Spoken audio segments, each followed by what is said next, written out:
novels in the English language. Was it a no-brainer to put it on as a play? The book is 130 years old, and I genuinely couldn't believe how funny it is. And I had a chat with Al Smith, who's doing the adaptation. I think what he's come up with is wonderful. It is very, very funny. It's a mixture of verbal wit and physical comedy, but it's actually also going to be very moving.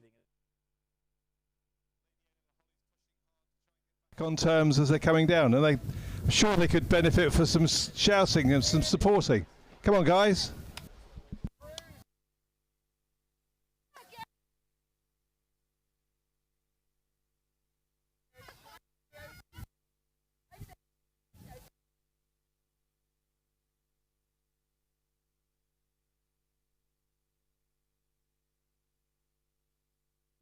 Coming through to the line, Weybridge sculling very nicely, steering very well. Lady Ellen Hollis pushing hard towards the line.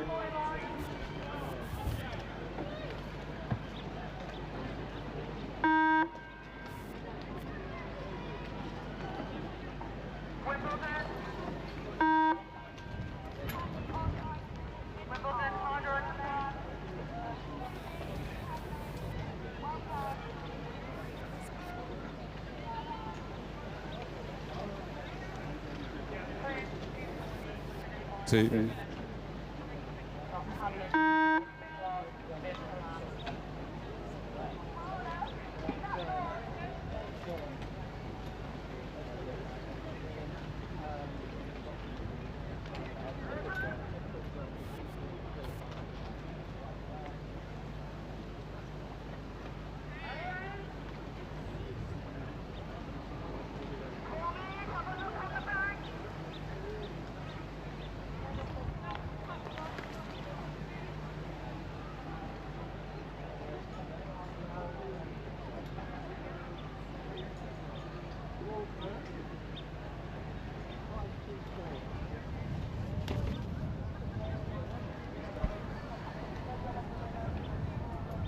The race coming down to halfway is race 301, women's J14 B2 double sculls with Walbrook on the town station, Lady Anne and the Hollies, Fung and Ungo on the middle station, and Tormead, Chowdhury and Easton.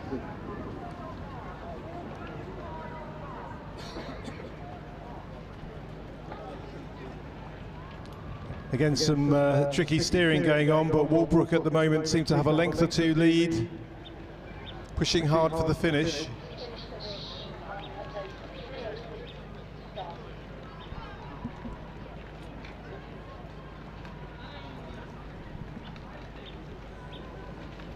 Coming up to the line, Walbrook sculling nicely to the finish.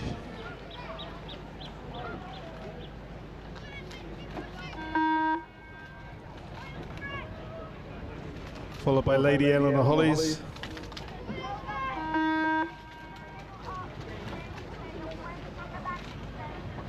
And Tormead coming up now.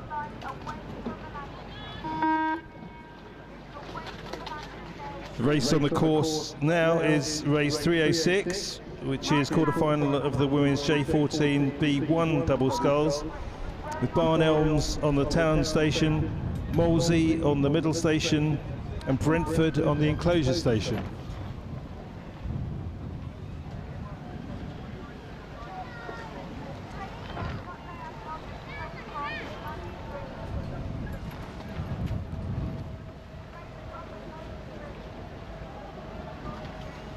The result of race 303 was a win for Weybridge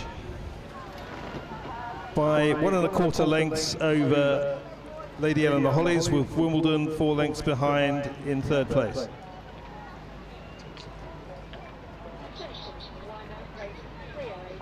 Coming through the enclosures, very good race here.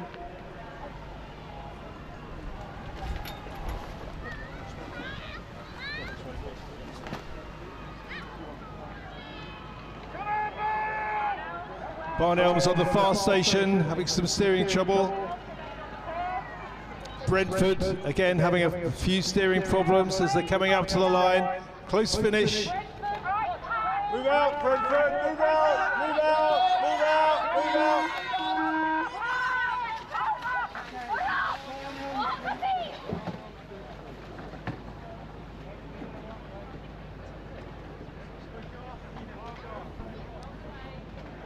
very exciting finish to that one. Previous race was race 301, and it was a win for Walbrook by 2 lengths over Tormead, with Lady Eleanor Hollies a little way behind. 1, 2. We found the final winners from this morning's session, so congratulations to Brentford Boat Club, who won the J14 Octo. Congratulations to Brentford Boat Club. Sorry, Brentford Boat Club. I've just read their T-shirts.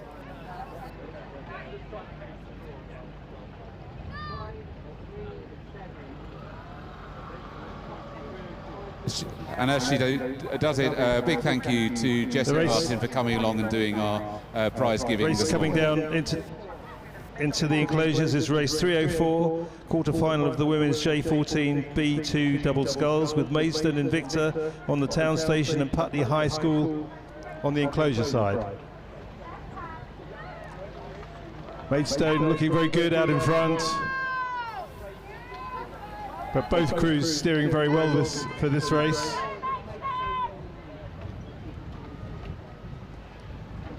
Coming up to the finish, Maidstone holding a comfortable lead.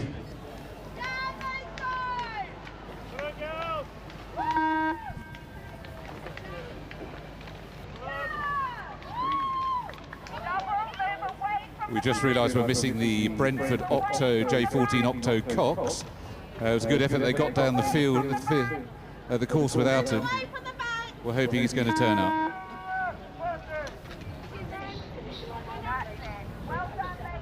The result of race 306 was a win for Barn Elms over Brentford by a canvas, with Molesey in 3rd place, some little way behind.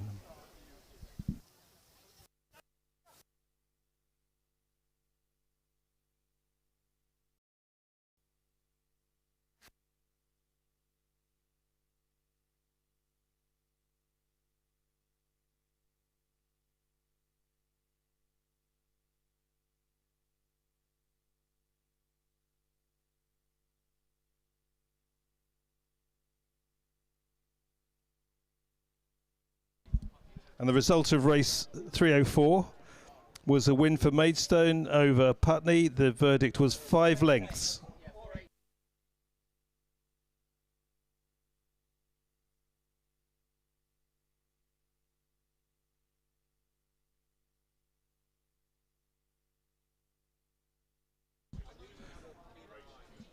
The race coming into the enclosures is race number 307, quarter-final of the women's J15 B2 double sculls. Wimbledon High School on the town station, Twickenham on the middle station, and Putney Ibstock on the enclosure station. Coming through the enclosure, Putney Ibstock holding a length or so lead over the other two, who are having quite a good tussle for the 2nd and 3rd places.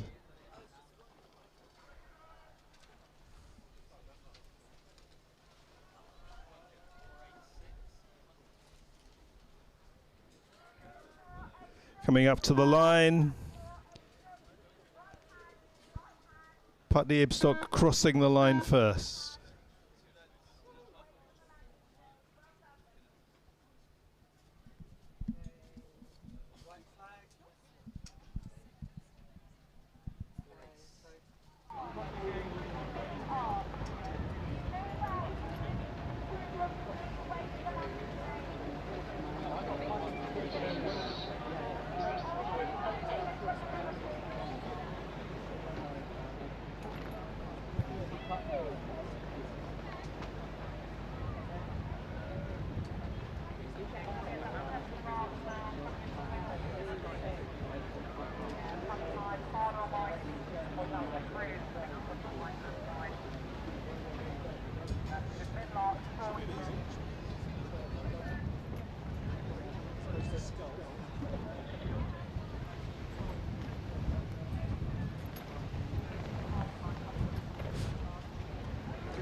Result of that race, 307, was a win for Putney over Twickenham by 2 lengths, with Twickenham being half a length ahead of Wimbledon.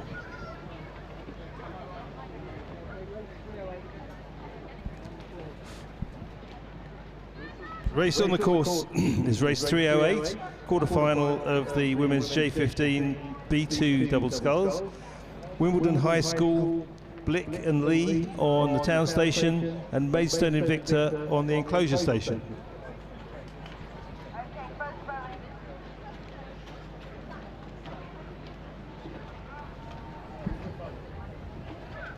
A good race here between these two, both steering it a little towards the boys, but pushing hard towards the finish.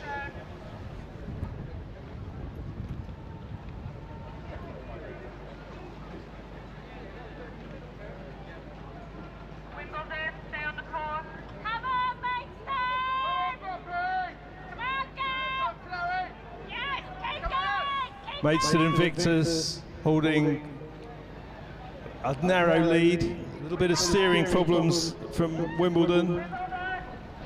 Coming up to the line.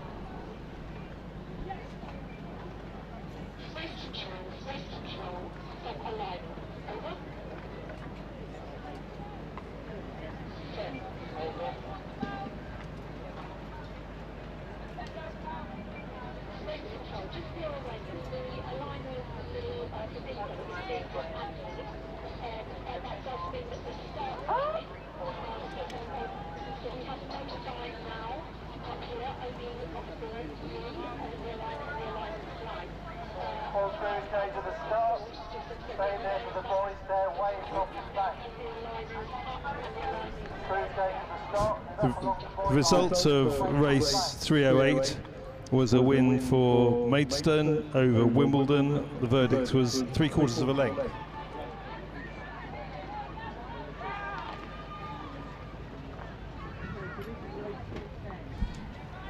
The race coming through the enclosures now is quarter-final of the women's J15 B2 double sculls, with the Langley Academy on the town side, Brentford in the middle, and Lady Ed and the Hollies on the enclosure side. Again, a good close race, this one. Brentford holding a slight lead, steering slightly straighter, but Lady Ed and the Hollies pushing hard towards the finish.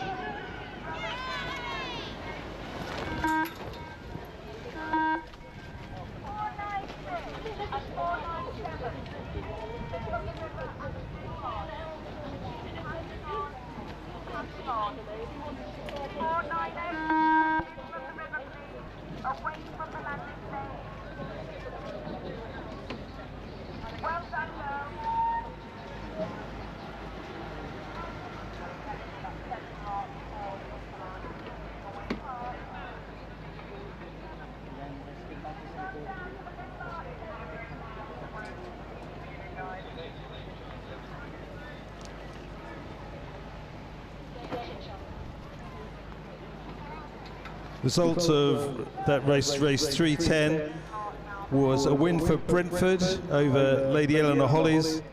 The verdict was half a length. Langley in third.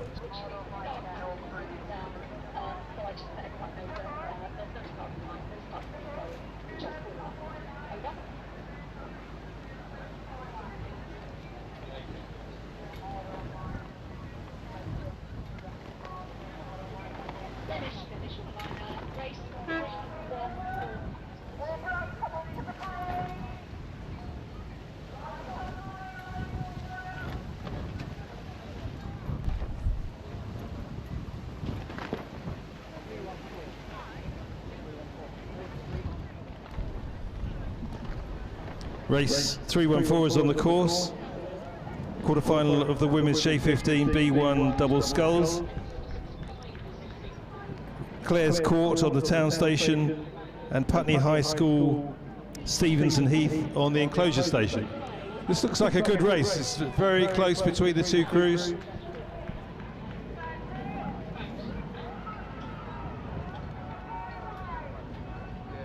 Give them a good shout as they're going by. It's really close race, this. Encourage them to the finish.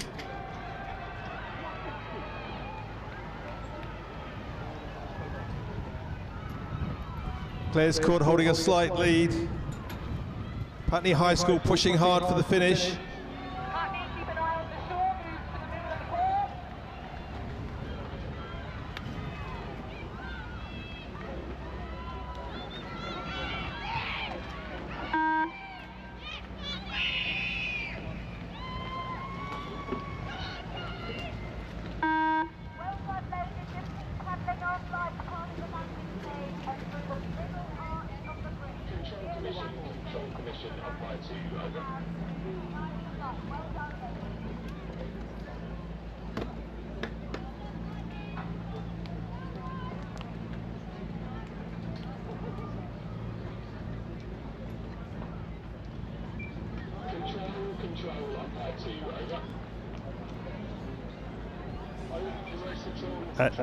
And the result of that race, which was number 314, was a win for Clare's Court School over Putney, and the verdict was 2 lengths.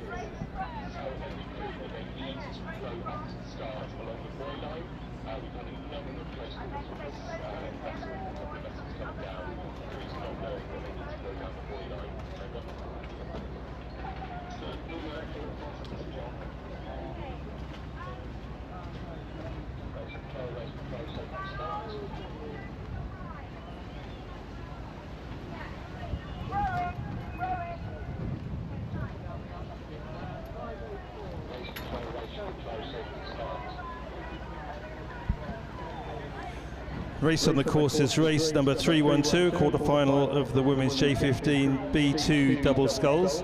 Surbiton High School, Davies and Pingen on the town station, Twickenham, Urcock and Redmile on the middle station, and Kingston Grammar School on the enclosure side.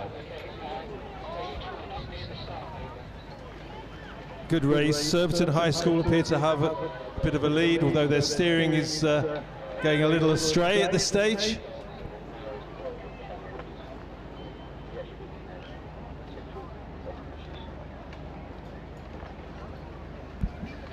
Approaching the finish line, Surbiton seem to have straightened themselves up. Kingston Grammar holding a length's lead over Twickenham.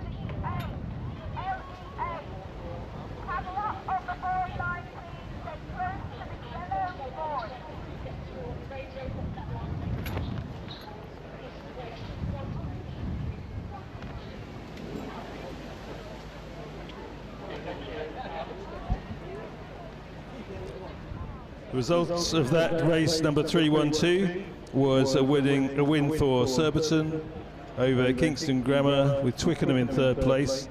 The verdict was 2 lengths and 3 lengths.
Hello, and welcome to the Riverside at Kingston Regatta. I'm here with Chris Radford, the chair of the regatta.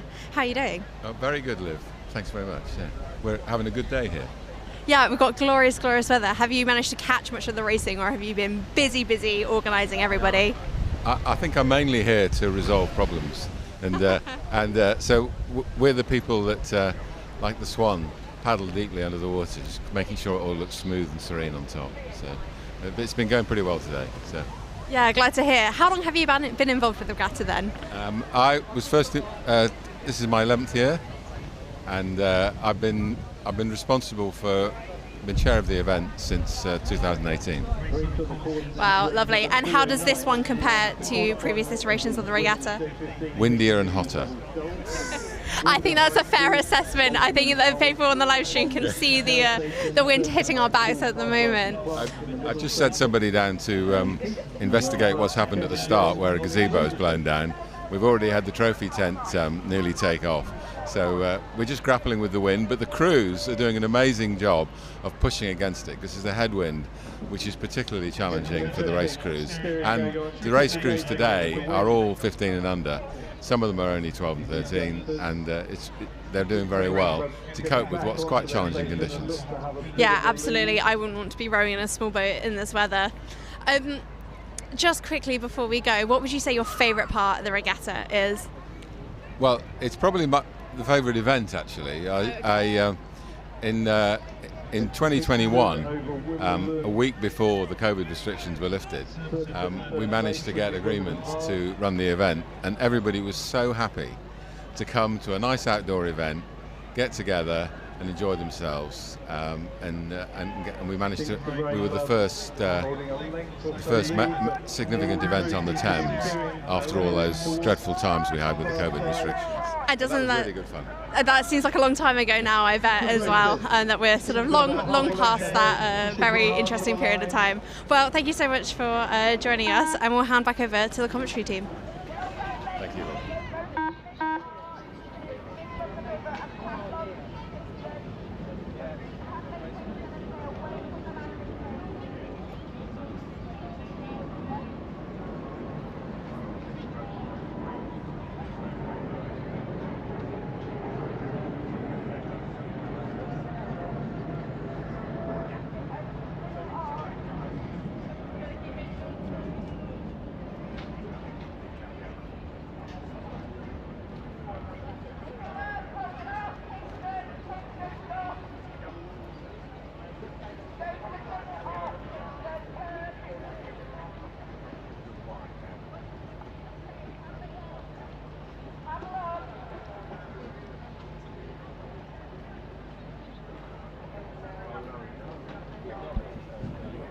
The result of that race 309, which was a quarter-final of the women's J15 B2 double sculls, was a win for Kingston Rowing Club over Twickenham by 1.5 lengths, and Surbiton a foot behind. Coming into the enclosures is race number 313, another heat of another quarter-final of the women's J15 B1 double sculls, with Barn Elms on the far station, Tiffin School in the middle, and Maidenhead Rowing Club on the enclosure side. Maidenhead look to have a length or so's lead as they're approaching the finish. The crew's steering very well this particular race.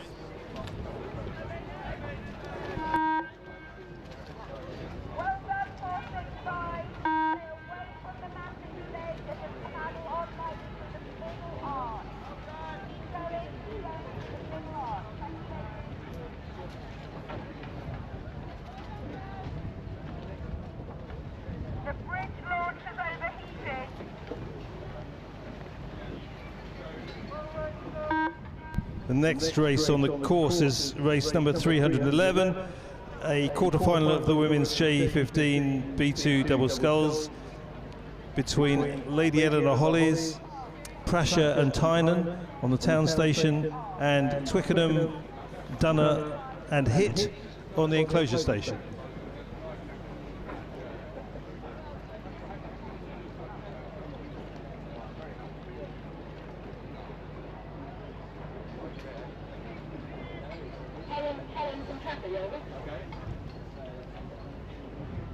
And the result of that race 3-1-3 was a win for Maidenhead over Barn Elms by 1 length, with Tiffin School 4 lengths into 3rd place. Can we have a replacement launch at the bridge, please? Can we have a replacement launch at the bridge, please? Coming through the enclosures, Twickenham holding a comfortable lead over Lady Eleanor Hollies.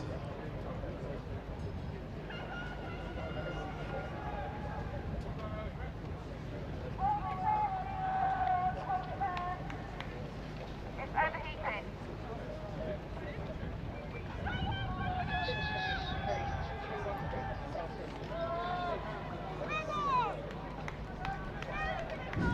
Coming up to the line, Twickenham sculling nicely through to the finish.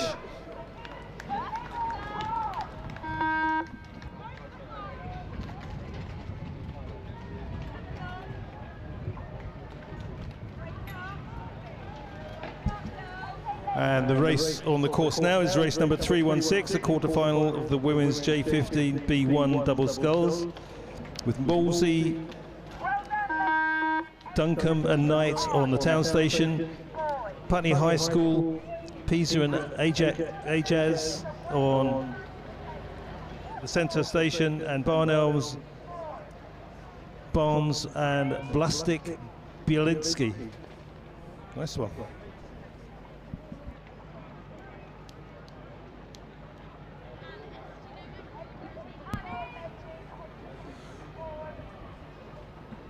Good race coming down through the enclosures now.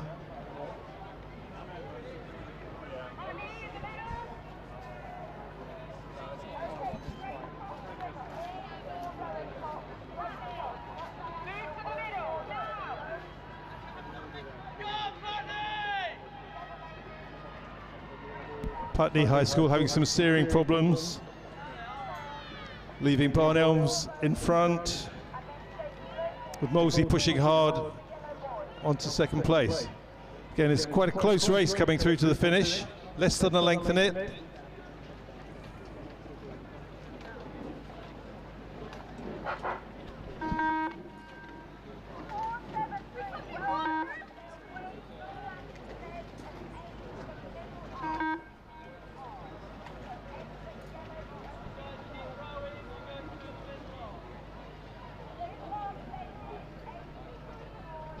The results of race 311 was a win for Twickenham over Lady Eleanor Hollies.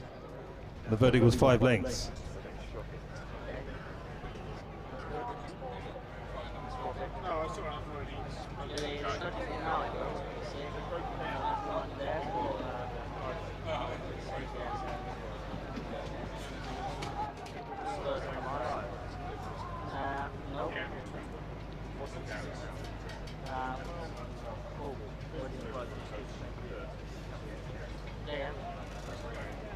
Okay, I'm going to mine later.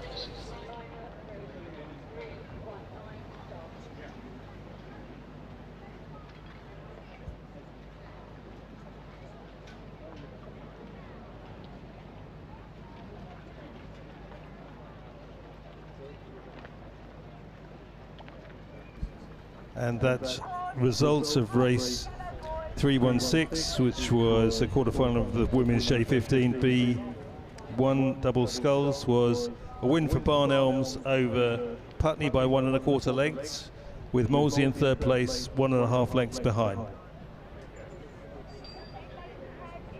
Race on the course now is race number 319, quarter-final of the women's J15 B1 double sculls, with Barn Elms on the town station and Surbiton High School, Bexley and Craigie on the enclosure station.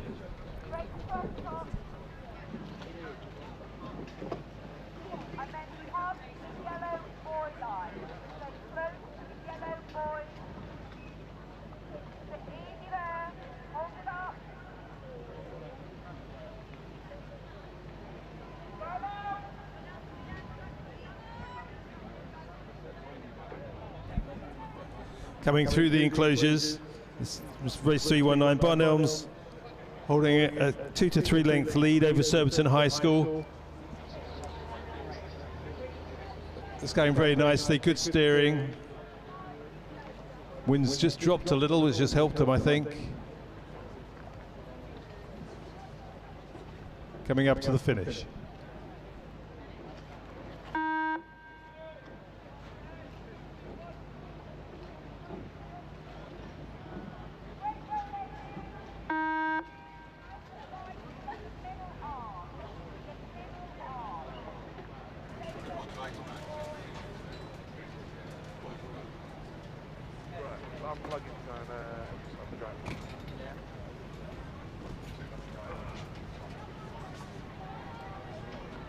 The race on the course now is race number 318.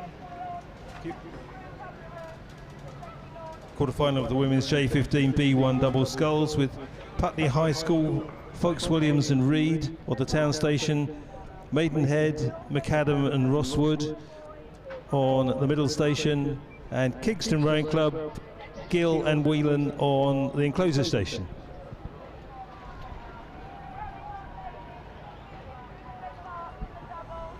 Putney High School hold a couple of lengths lead over Maidenhead.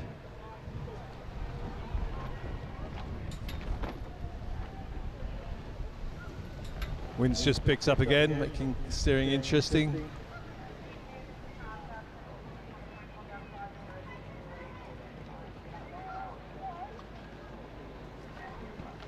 Putney High School approaching the line, 2 to 3 length lead.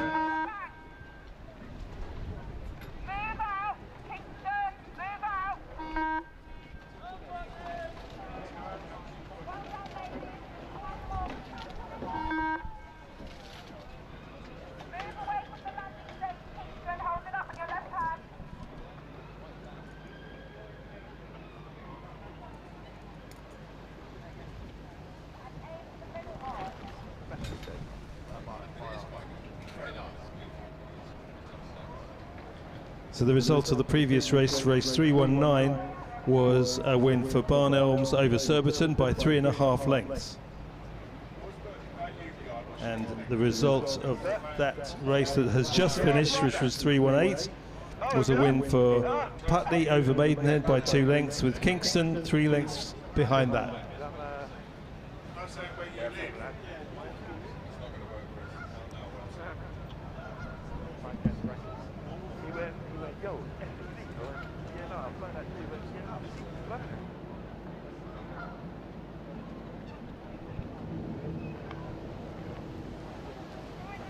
The race just starting. It's race 317. It's another quarterfinal of the women's J15 B1 double sculls with Walbrook, Nyman and Harper on the town station, Surbiton High School, Jacob and Snyman on the middle station, and Lady Eleanor Hollies, Norton and Robertson on the enclosure station.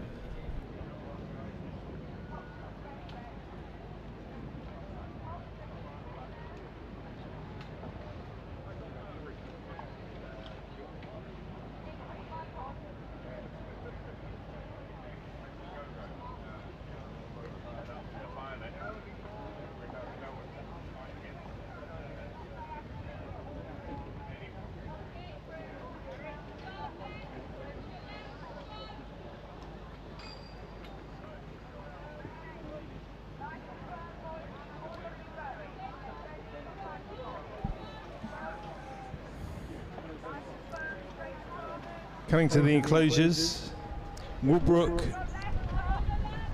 seem to hold a considerable lead over the 2 doubles behind them, Surbiton High School and Lady Eleanor Hollies.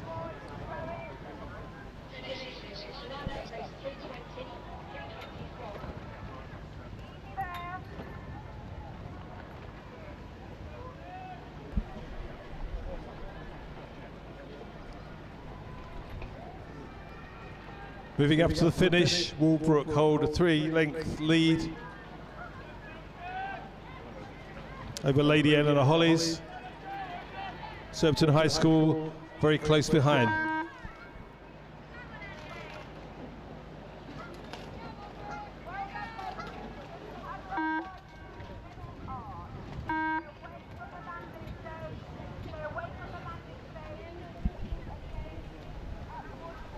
race on the course is race 320, quarterfinal of the women's J15 B1 double sculls, with Wimbledon High School, Wright and Castelli on the town station, Walbrook, Allen and Fallin on the middle station, and Lady Eleanor Hollies, Nersensian and Simpson on the enclosure station. Coming through the enclosures, Walbrook seemed to have a length or so lead over the other two doubles. Very good race this. All three doubles steering very well.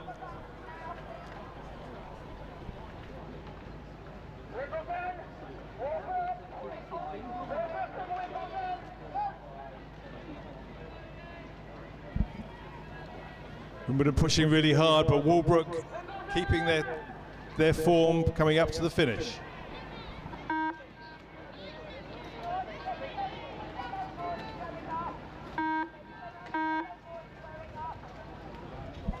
The result of the previous race, which was race 317, was a win for Walbrook over Lady Eleanor Hollies by 2 lengths, with Surbiton 1 length further behind.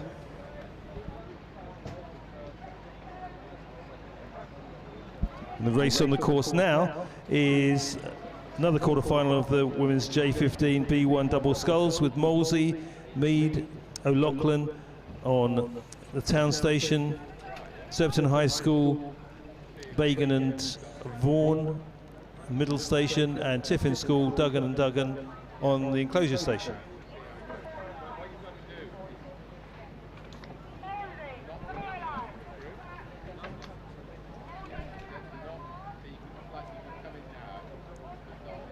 The result of race 320 was a win for Wimbledon.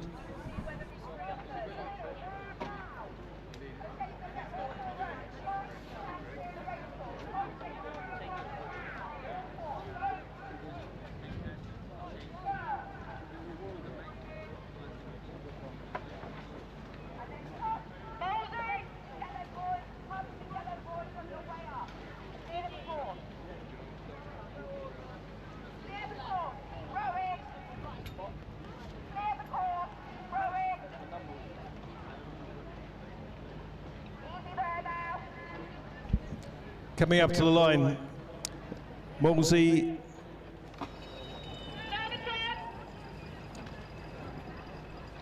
hold a 2-length lead over Surbiton High School.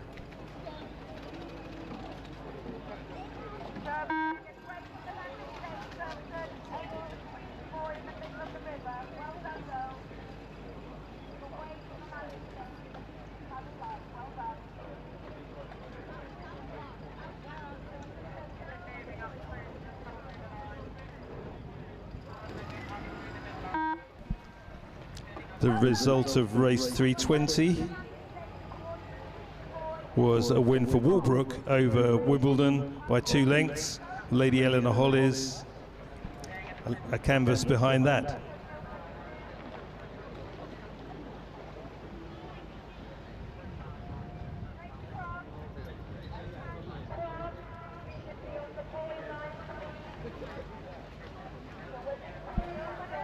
And that last race, which was race 315, was a win for Molesey by 2 lengths over Surbiton, who were 5 lengths ahead of Tiffins, who were in 3rd place.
So the race on the course now is race number 322, women's J13 quads.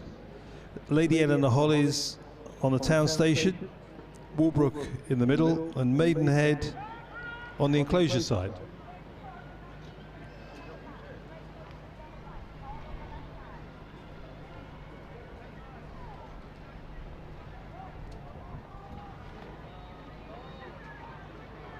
As they're coming through the enclosures, give them all a good shout. These are our youngest rowers in the event.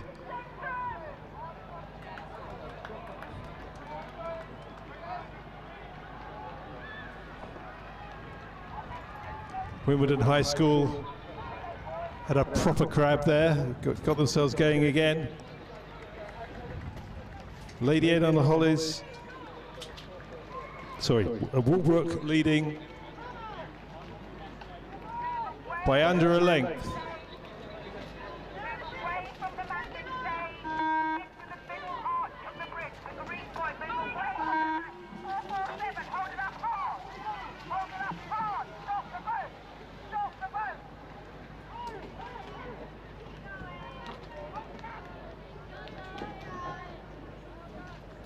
Well, they were keen to get out straight on the landing station.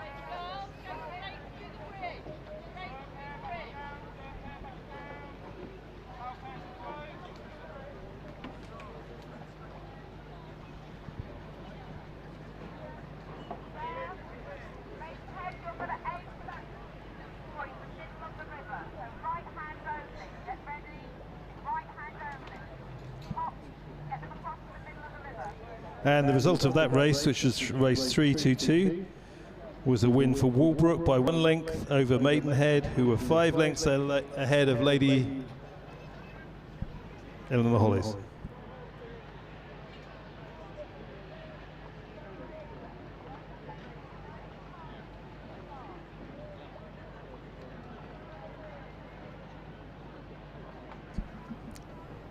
This is a request for a coach from Wimbledon High School to come to the finish tent, please. Wimbledon High School coach to the finish tent, please.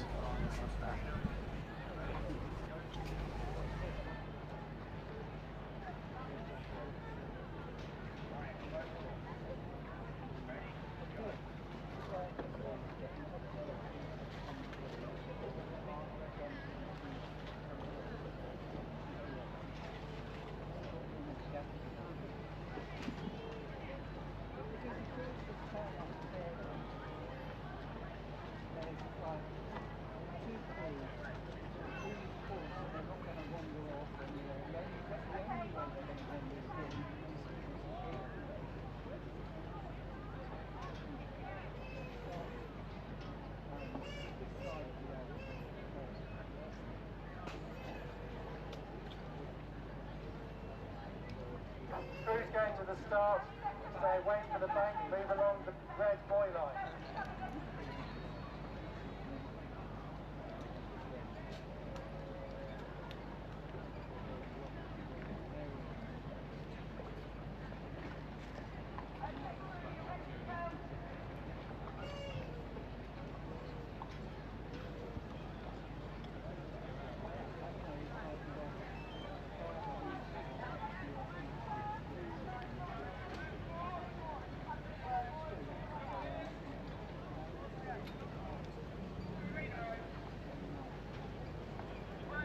Start manager, control commission, over.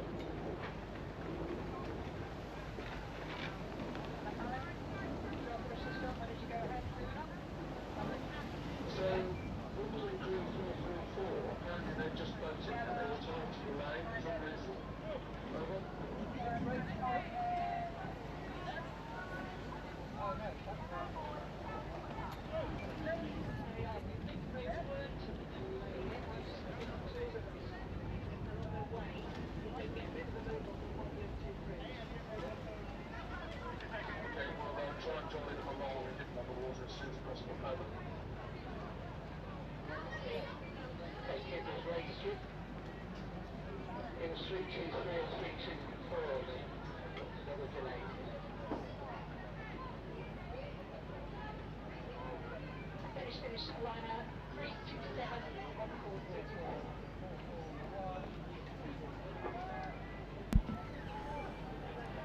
So the race on the course now is quarterfinal of the J14 quad sculls, Cox quad sculls, with Brentford on the town station and Guildford on the enclosure station. Guildford appeared to hold a length lead, maybe a length and a half lead, powering on towards the finish.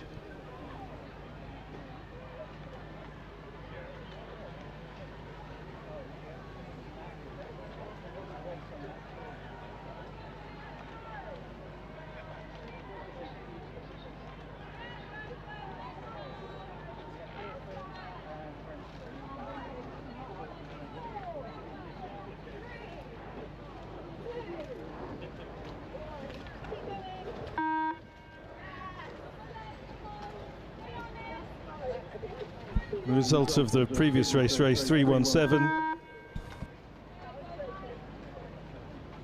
was a win for Walbrook over Lady Eleanor Hollies by 2 lengths, with Surbiton in 3rd place, 1 length behind.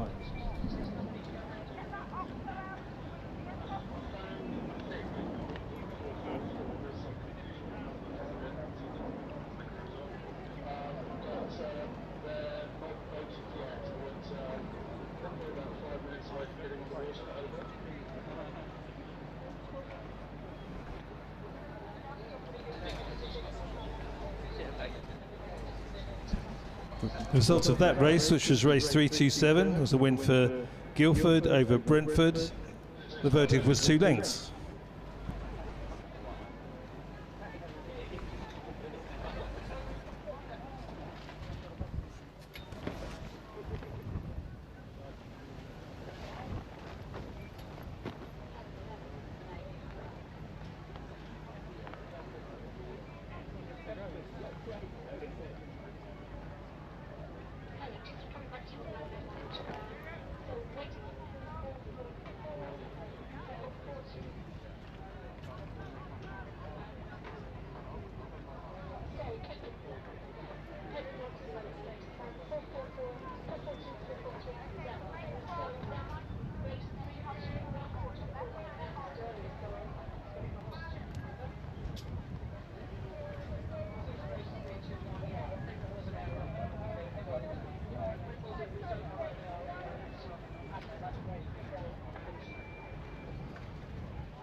Okay, so crew 544 in race 321 is just pushing up now.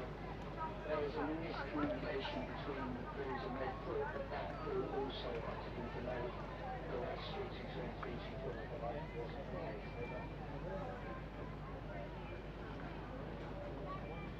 Yeah, fine, thanks.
The race on the course is 3:26, the quarterfinal of the J14 Coxed Quad Sculls, with Kingston Rowing Club on the town station, Clare Court School on the middle station, and Guildford Dreyer on the enclosure station. This looks like a good race. Guildford look like they've got a slight lead. Kingston and Clare's Court very close. Going through the enclosures. All three crews driving hard. Clare Court looking. With I was going to say they look like they're rowing very well, but then they caught a slight crab. Kingston having a few steering problems. Coming up towards the line, Clare's Court driving hard for the finish.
And the result of that race, 3:26, a good race, was a win for Guildford by 1.5 lengths over Kingston, who were 2 lengths ahead of Clare Court.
So the race on the course now is another quarter-final of the J14 Coxed Quads, with Maidstone and Victor on the town station, RGS High Wycombe in the centre, and Clare's Court School on the enclosure side.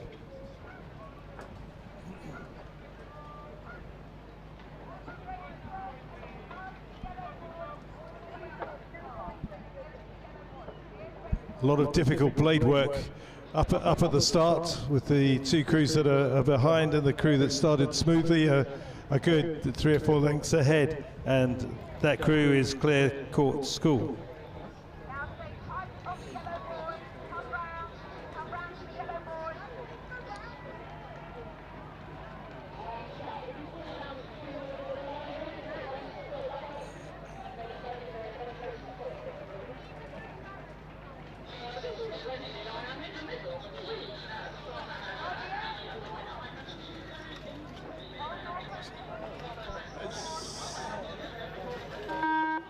so loud.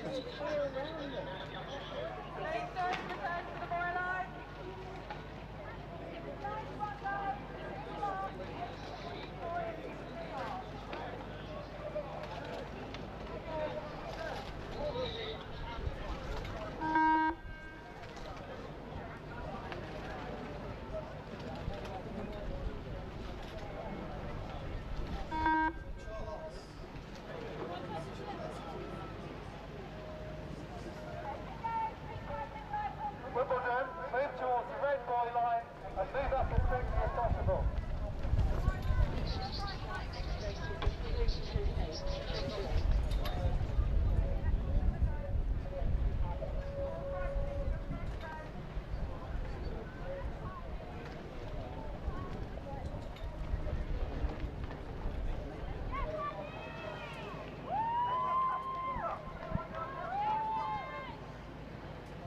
They say 328 selected.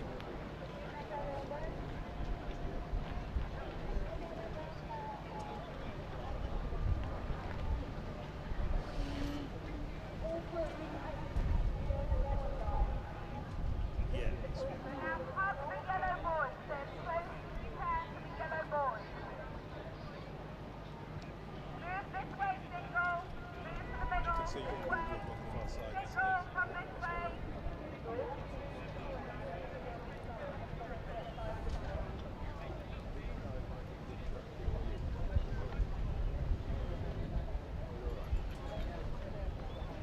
As long as they don't stand up.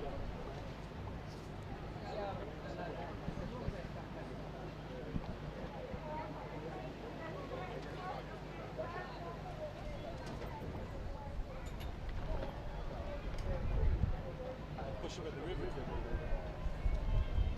No mercy. No mercy.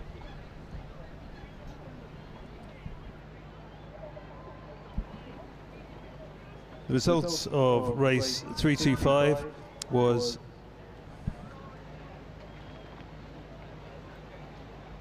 a win for Clarecourt School over Maidstone by 5 lengths, and the Maidstone were 1 length ahead of RGS High Wycombe.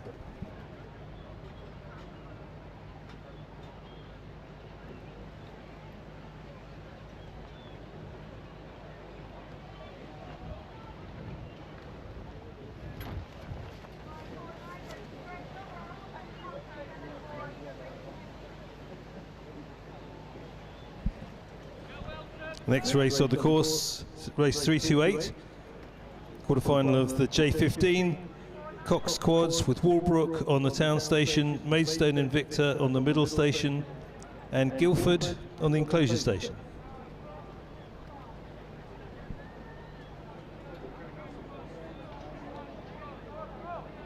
It's like a good race, this one.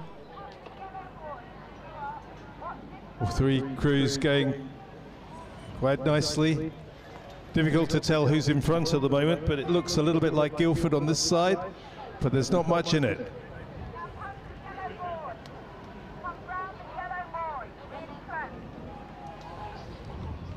This is a very good race coming up towards the finish.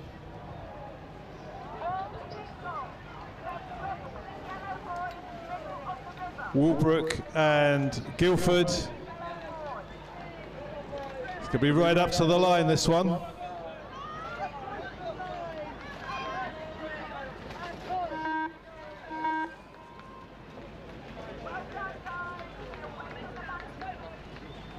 Great race, that.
So the result of that race 328, very exciting race, was a win for Guildford over Walbrook by 3 feet, with Maidstone 3 lengths further behind.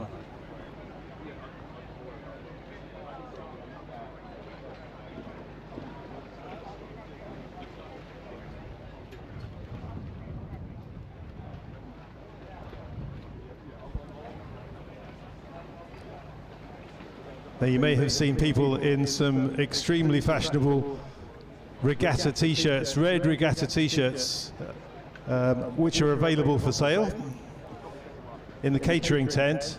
They're just £25 a go. Nice memento of your day here, and you'll be looking good strolling down whichever street you could do your shopping in.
Okay, coming through the enclosures, this is race 321, quarter-final of the J13 Cox Quads,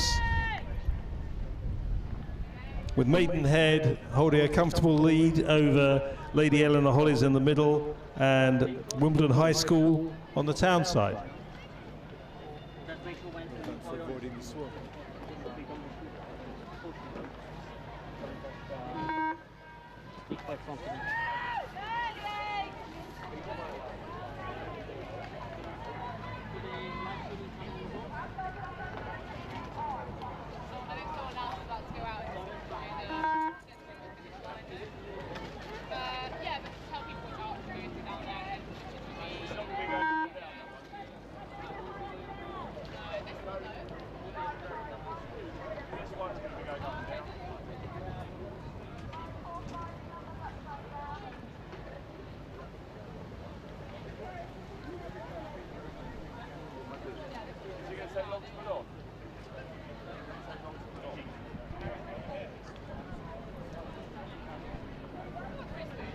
Result of that race, 3-2-1, was a win for Maidenhead over Lady Eleanor Hollies. The verdict was 4 lengths, with Lady Eleanor Hollies 2 lengths ahead of Wimbledon.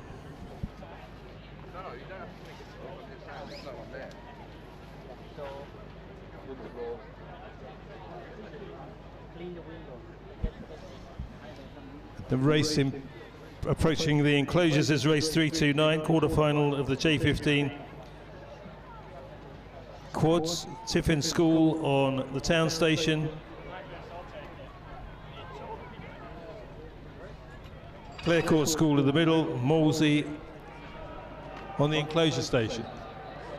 Very good race coming up towards the finish. Both crews driving for the line, Molesey and Clare Court School. This is going to be another very close one on the finish. It's going to be down to the last stroke, driving for the line.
Race 331, it's another really exciting race coming up to the finish.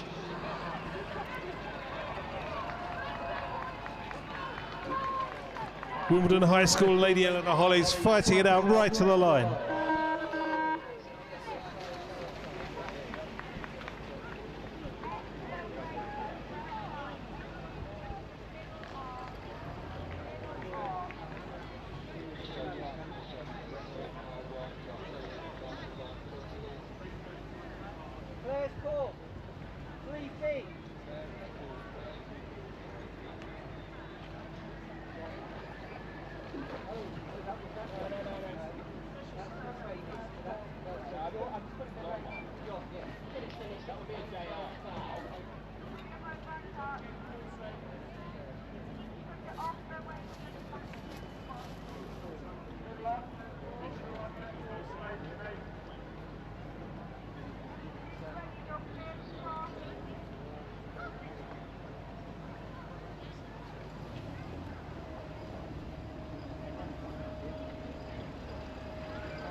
Getting some good racing at the moment. The result of that race, 331, was a win for Clare's Court over Brentford by 3 feet.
sorry, Diane, did you take race 326?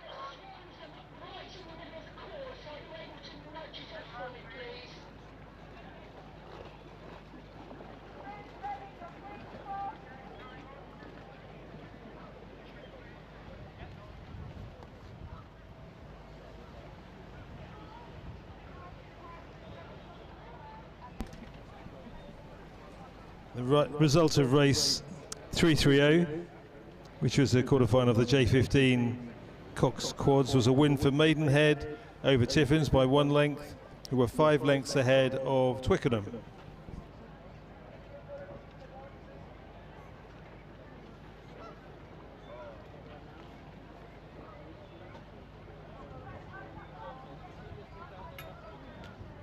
Yes.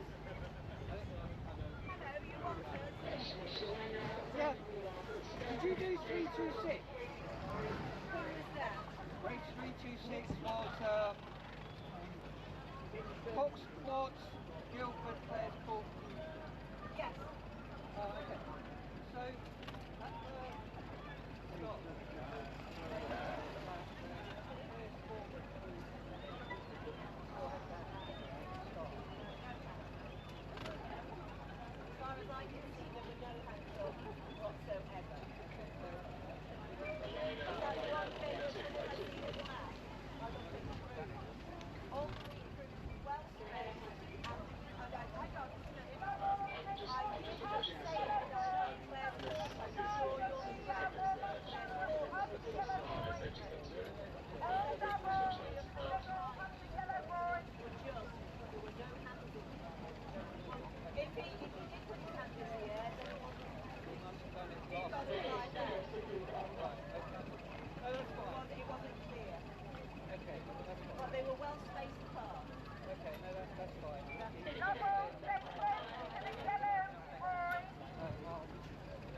There was a bit of an appeal on the results of race 329, but it stood as the winner, Molesey, by 3 feet over Clares Court, who were 3 lengths ahead of Tiffin.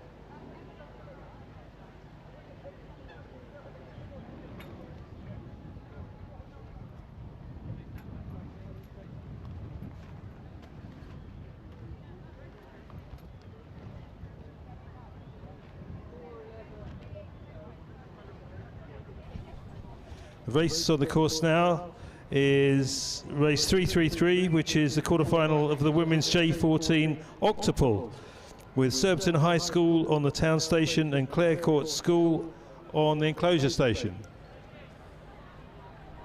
Both Octos going well. Let's give them a good amount of support. This is really exciting for them to be in a boat of this speed, going racing against each other, and it's a very good race. Let's hear the support for them. Come on. Both crews pushing hard for the finish, sculling very well.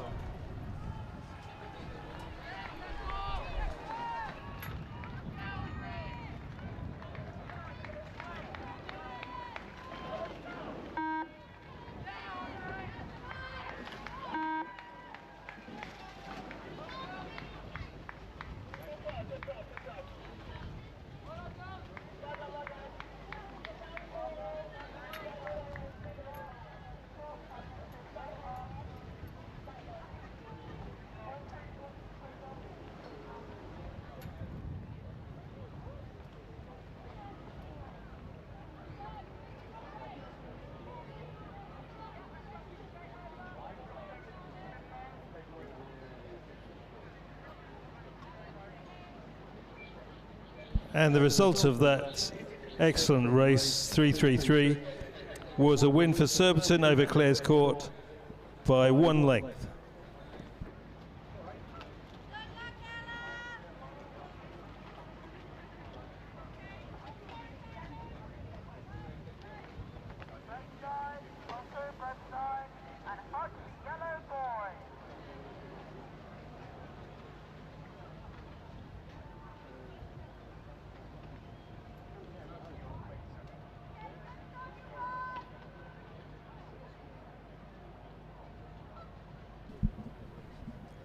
The race just started is race 332, which is another heat of the women's J14 Octos, with Guildford on the town station and Surbiton High School on the enclosure station.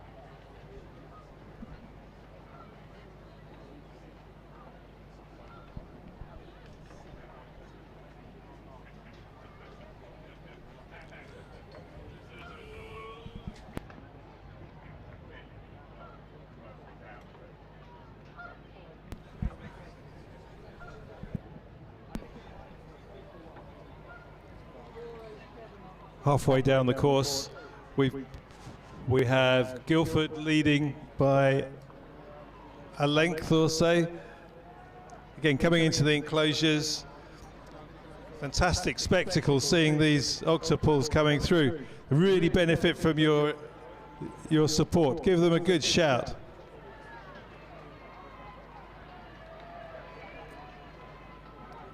Both crews sculling well. A little bit of a steering problem for the leading crew. Coming up to the finish.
And the result of that race 332 was a win for Guildford over Surbiton by 1 length.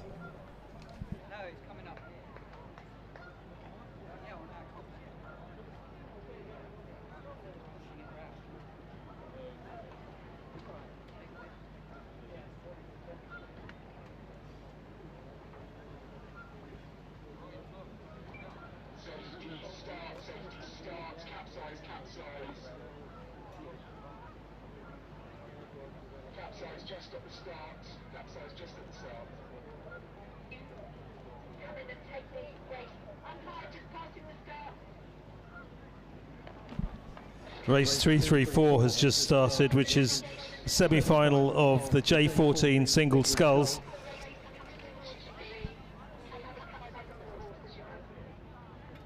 Unfortunately, one of the scullers has had a capsize, gone into the water. The other two crews are continuing the race, RGS and Burway. Unfortunately, the Weybridge boy is the one that has gone in. Safety crews are moving towards him, he's perfectly fine.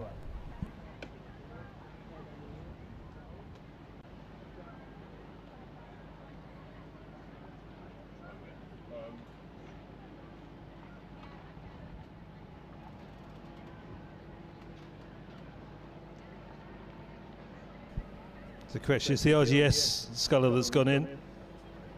Weybridge have a comfortable lead over Burway in the race itself. Both scullers sculling well. Coming through and into the enclosures.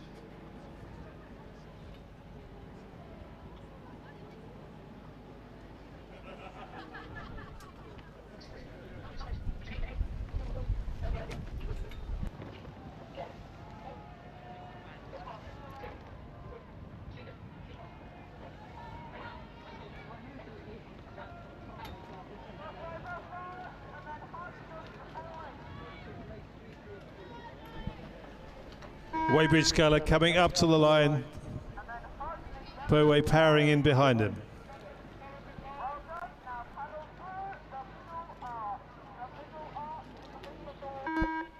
The RGS sculler has now been retrieved. It's perfectly safe.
Come in next rotation, please. It's on your left! The yellow boys, Elliot!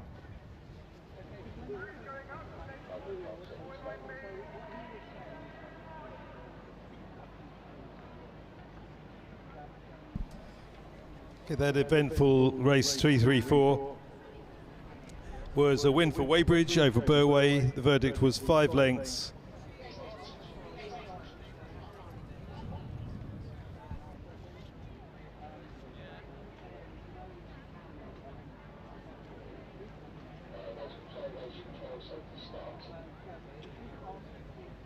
Remember to hold the yellow boy.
So, safety finish, if you could go midway to the course and just cover the race.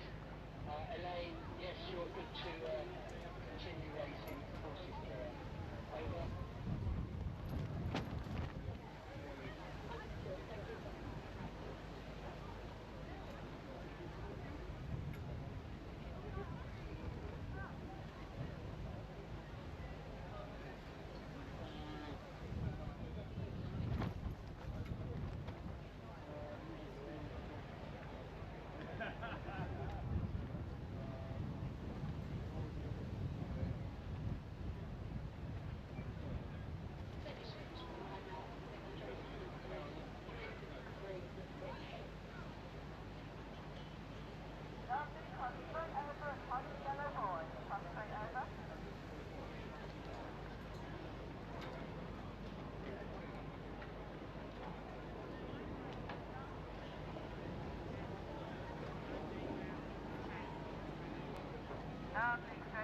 Touch the yellow boy. Good luck.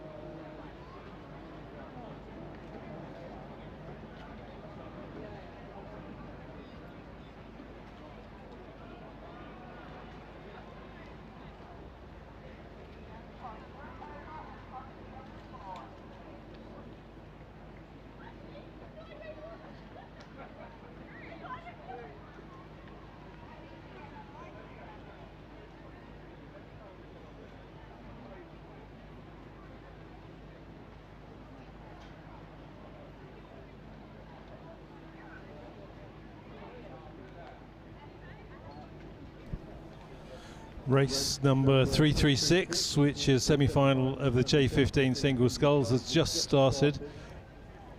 With Guildford on the town station, Kingston Grammar School on the middle station, and RGS High Wycombe on the enclosure station.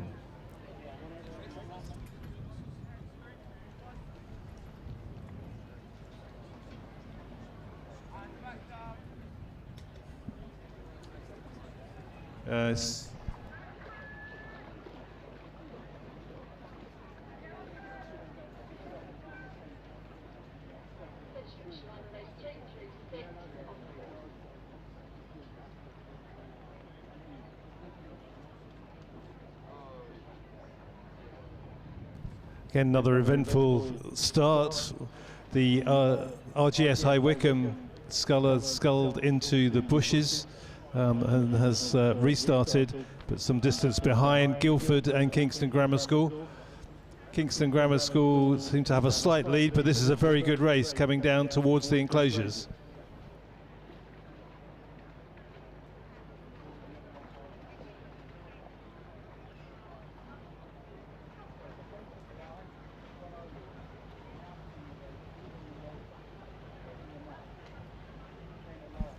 Coming through the enclosures, Kingston Grammar School sculler is a half a length, with the Burway sculler pushing hard now. This is really going to be exciting. Coming up to the finish, good cheering for both of them. Burway challenging hard to the KGS sculler. This is going to be right up to the line.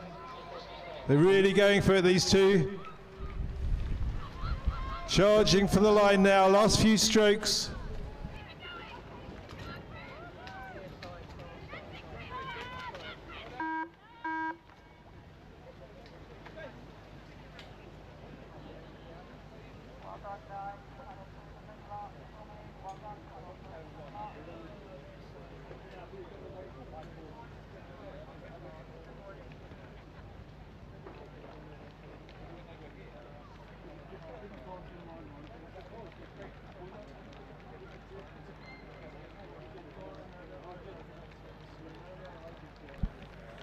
The RGS sculler just coming through the enclosures.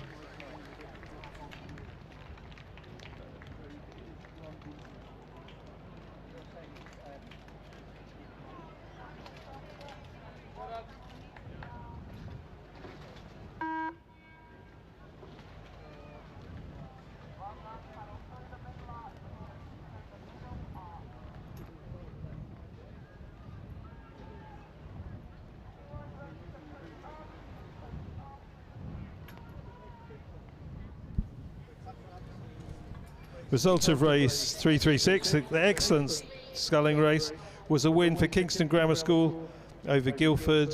The verdict was a canvas. The RGS sculler was not rode out, having had his tangle with the bushes.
This is race 335 coming up, semi-final of the J14 singles. It's Burway on the town side, Royal Grammar School High Wycombe in the centre, Buell Bridge on the enclosure.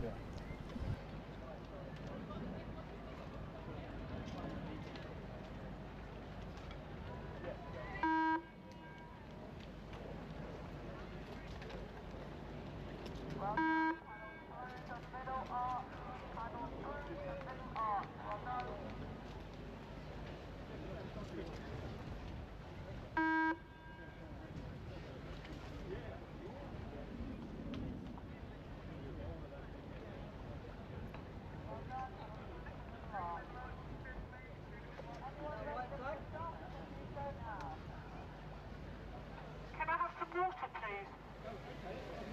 Is that a white flag? Water. I know.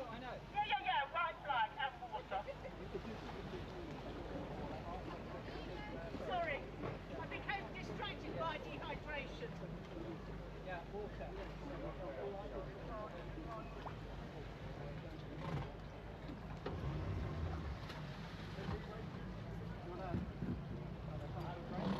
No, I need water. I think Are you swapping in? Brilliant. And the result of that race 335, semi-final of the J14 singles, was that Burway beat Royal Grammar School High Wycombe by 2.5 lengths, with Kingston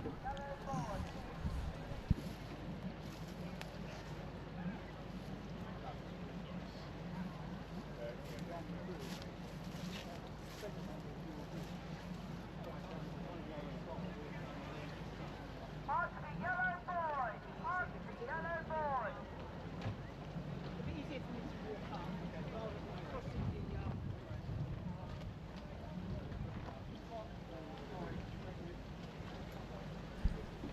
A correction for the results, still Burway with the winners, race 335, 2.5 lengths ahead of Buell Bridge, who are 4 lengths ahead of RGS High Wycombe.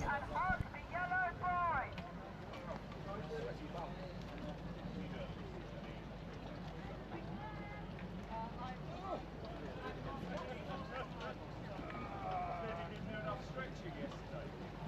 All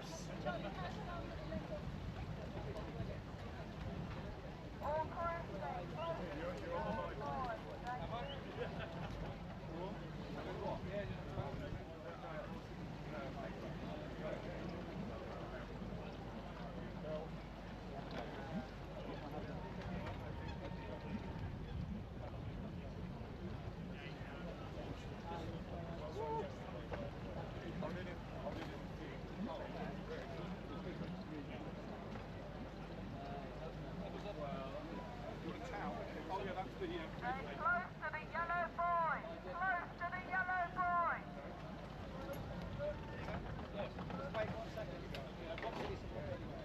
Okay, Stephen, I've left my radio in there. Close to the yellow boy.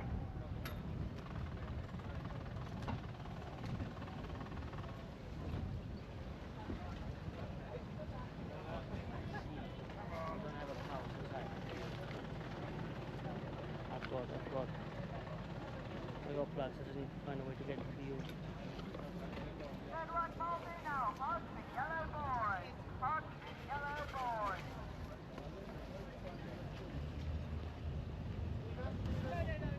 Mark the yellow boy. You need this. Yes.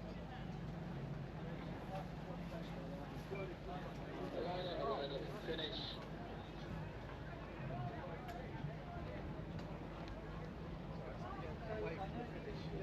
It's for Maidstone.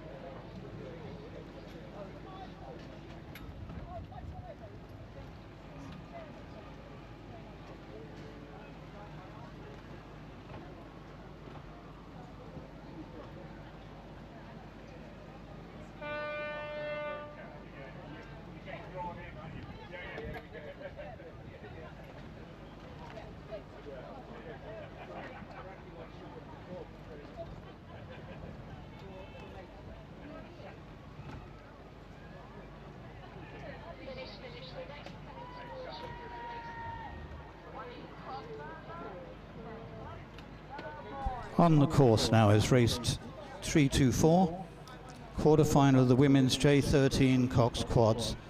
Lady Eleanor Hollis on the town side, Wimbledon High School in the centre, Putney High School on the enclosure side. Little bit of steering problems.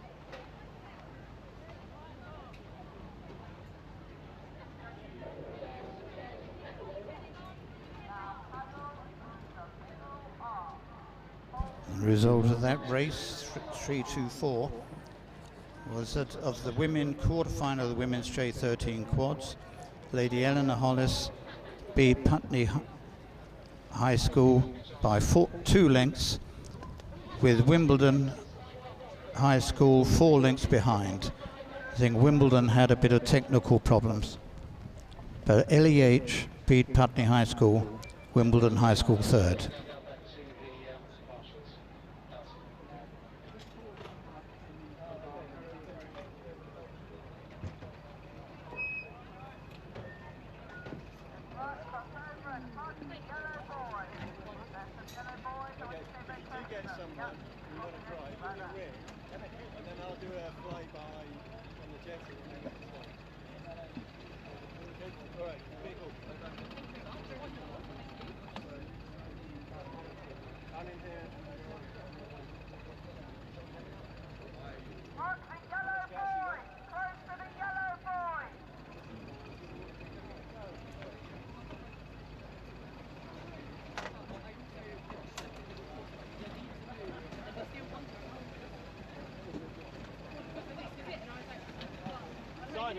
Simon, this needs a top up.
Race 323 had started, but the umpire has decided to restart it.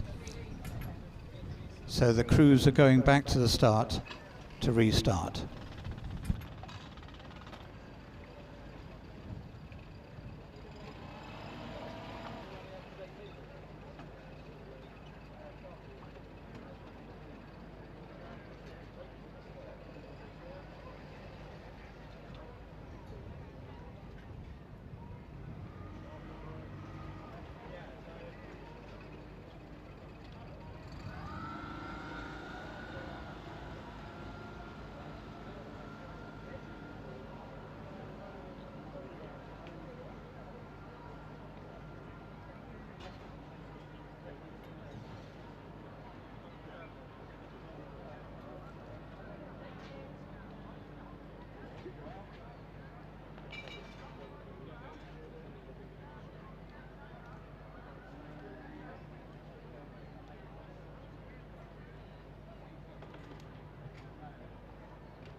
We'll just go ahead of you then.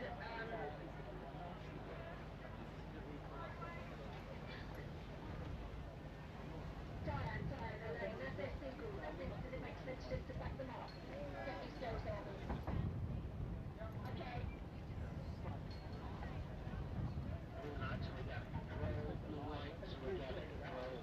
A cruiser has disobeyed instructions and is going through the centre half. Please be aware.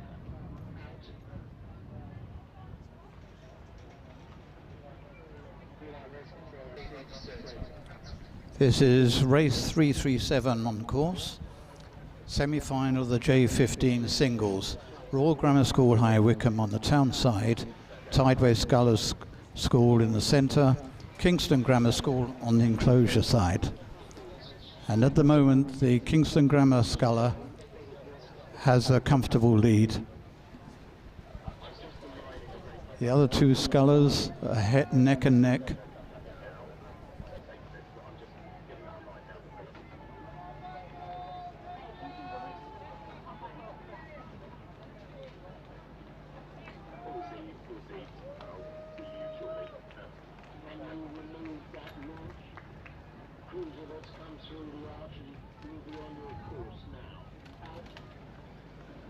And as they approach the finishing line, Kingston Grammar with a decent lead.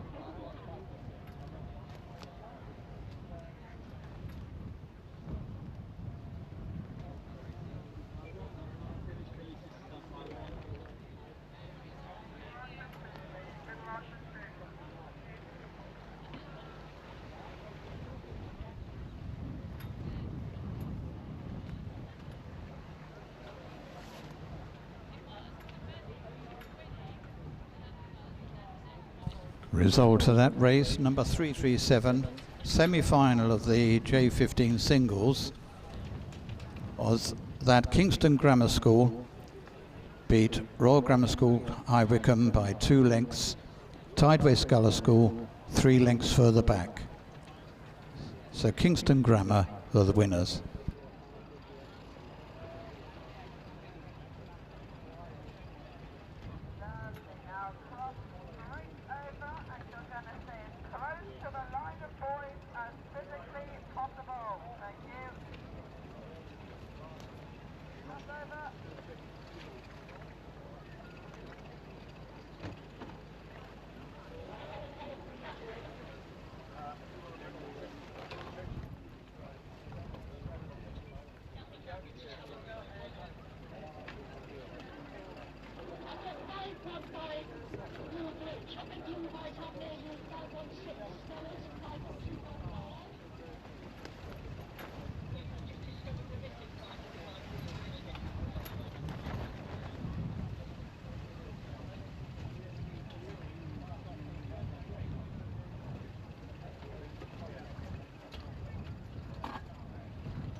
Actually, there. Do you want to say to Mark, we'll swap him out? Martin, that one.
This is a restart of race 323, women's J13 quads. Lady Eleanor Hollis went to start on the town side, Molesey in the centre, Wimbledon High School. But they seem to be off station at the moment.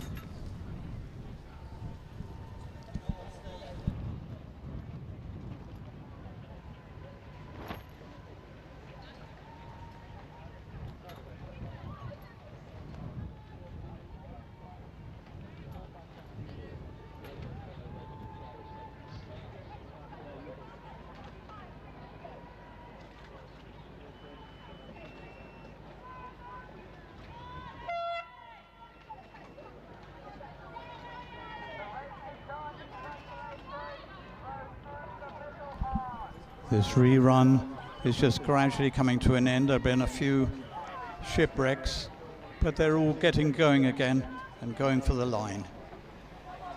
Again, these are 13-year-olds, so let's give them some support.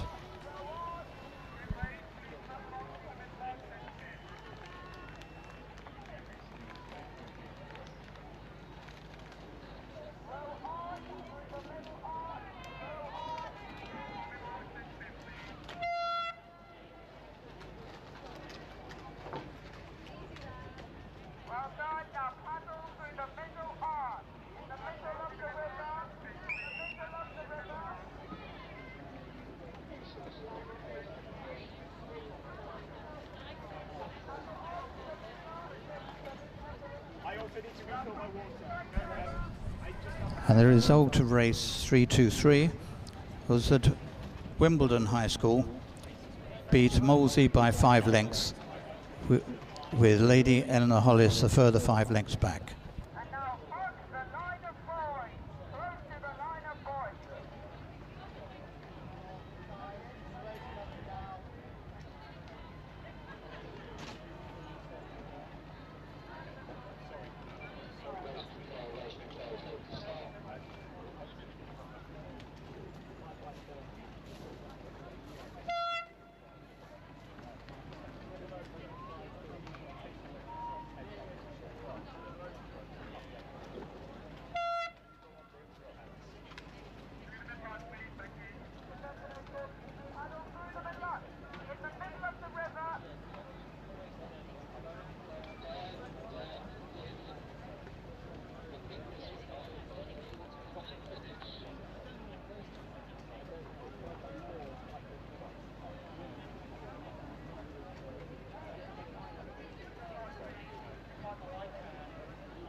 That was race 338, semi-final of the J15 singles.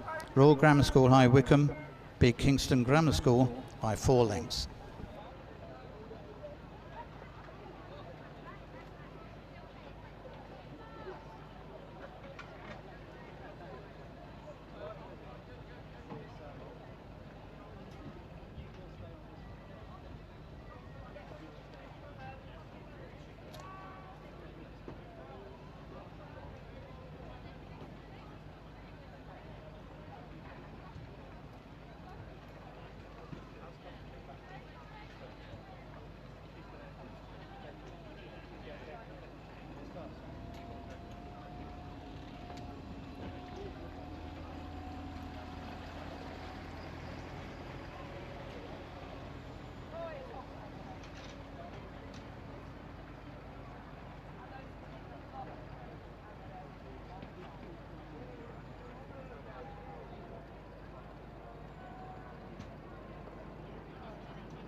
This is race 342 coming down. Women's J14 double, Molesey on the bank side, Walbrook in the centre, Weybridge on the enclosure side.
This is race 341 coming down, Women's J14 double, Maidstone and Victor on the town side, Lady Eleanor Hollis in the centre, Tideway Scullers School on the enclosure side. And it looks quite close between Tideway Scullers .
Result of race 339, Women's J14 doubles, Burway beat Walbrook,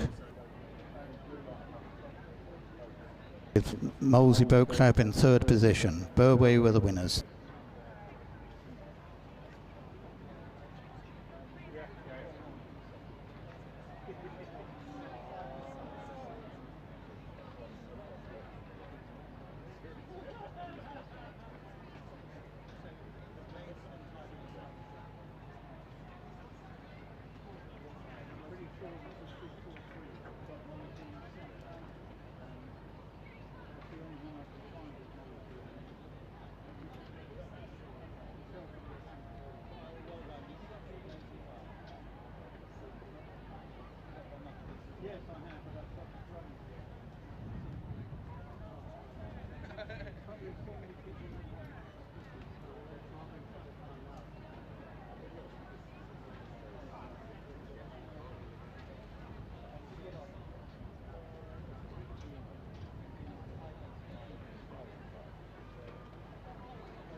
Race 343 is on the course. Women's J14 double. Lady Eleanor Hollis on the town side. Molesey Boat Club in the centre. And Barn Elms on the enclosure side. LEH having had a good start. Bit of steering problems for both of the other two crews. Just Barnell's nearly getting into the bank, but now pulling away from it.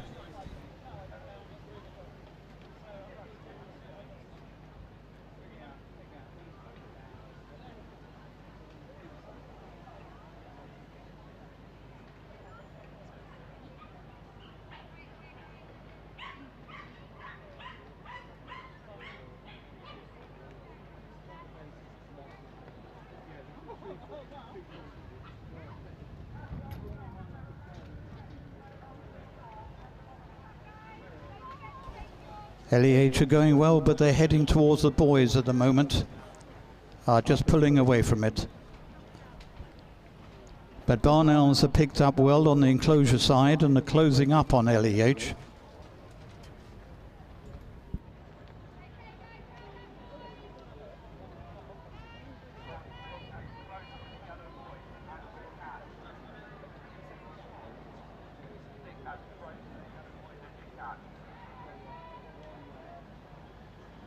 As they approach the enclosure, Lady Eleanor Hollis need to keep away from the boys. They're a bit close, but still very tight between them and Barn Elms. As they come up the enclosure, two of them very close.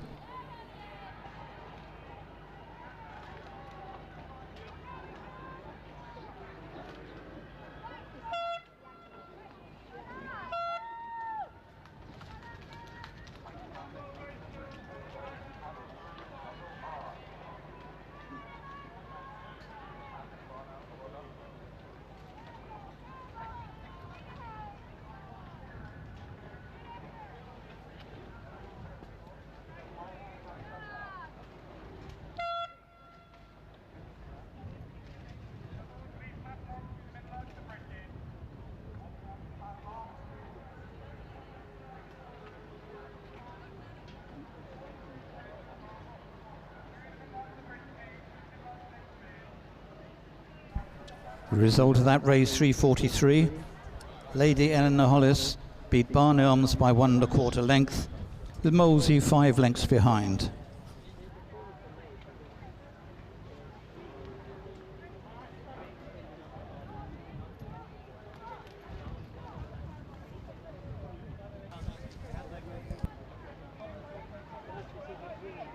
This is race 344, women's J14 double. Barn Elms on the town side, Tideway Scullers in the centre, Buell Bridge on the enclosure side, and Buell Bridge are looking comfortable.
Result of race 344,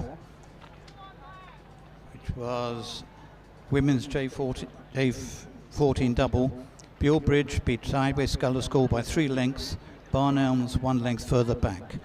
On the course at the moment is race 340, women's J14 double. Weybridge on the town side. Brentford in the centre and Maidstone and Victor on the enclosure side. Weybridge has had a good start, but Maidstone are pulled up alongside with Brentford not far behind.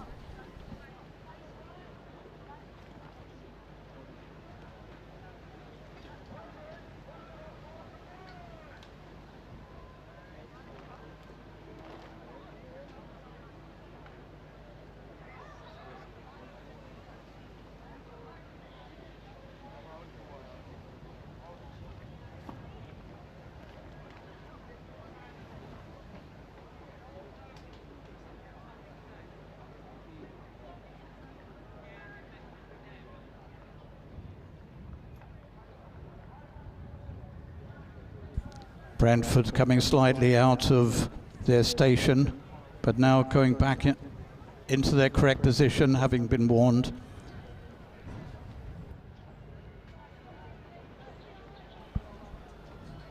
Maidstone and Victor, for a moment, they're coming out into the centre. Again, their steering is slightly down. They've straightened out and are doing well, but Weybridge are looking strong at the moment.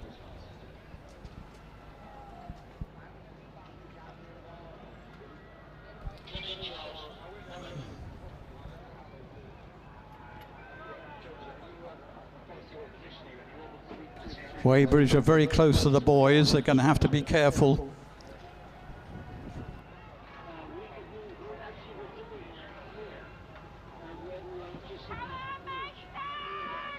Maidstone having a bit of a push against them, but Weybridge are holding on as they approach the finish.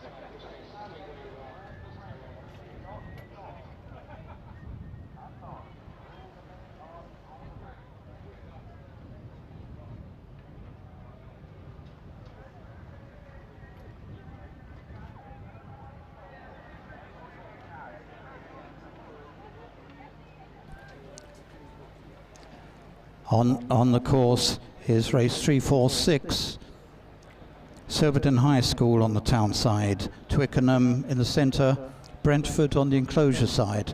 Brentford had a good start and they're off.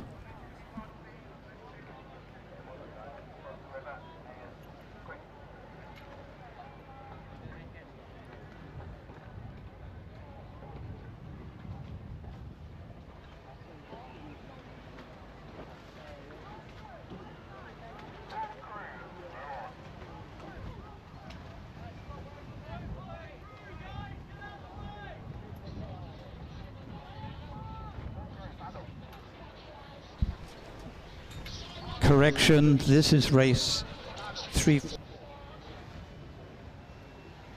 This is correction, this is race 345. Kingston on the town side, Mason and Victor in the centre, Putney on the enclosure side looking strong.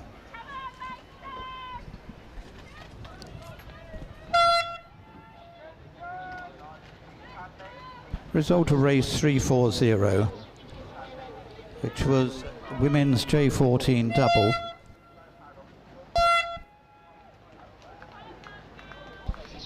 Weybridge beat Maidstone Victor by 2.5 lengths. Brentford 1.5 lengths further back. That was race 340.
To race 345. Semi-final of the women's J15 doubles. Putney beat Maidstone Invicta by 4 lengths with Kingston a half length back.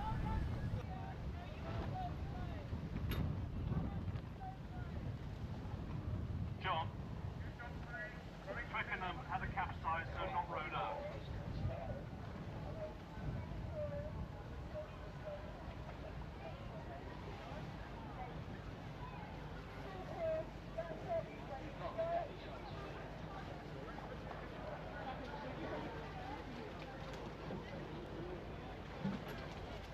And the result of race 346. Women's J15 double. Surbiton High School beat Brentford by 2 lengths with Twickenham not rowed out. Surbiton High School beat Brentford.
On the water is race 349. Further semi-final of the women's J15 double sculls. Walbrook on the town side. Barn Elms in the centre. Putney High School on the enclosure side.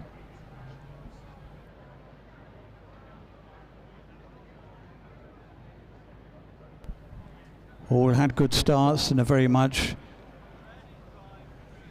level as they paddle away. Walbrook having a bit of steering problems. If they're not careful heading towards the boys.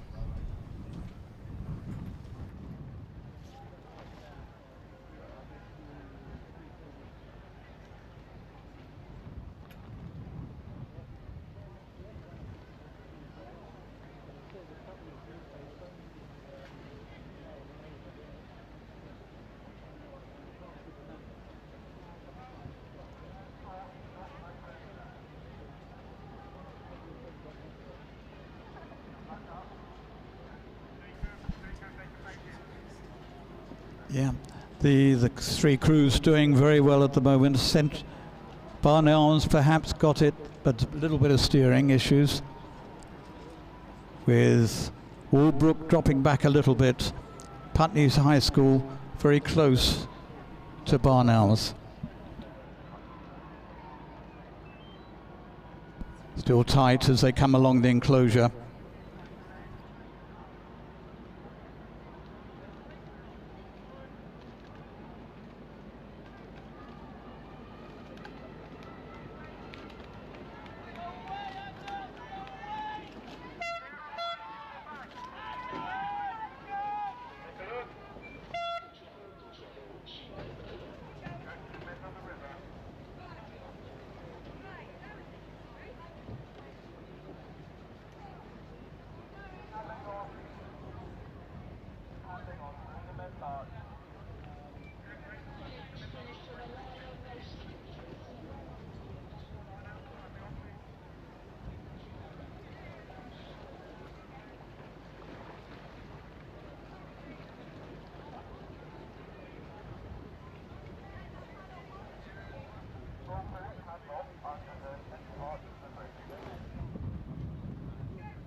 And the result of race 349, women's J15 double.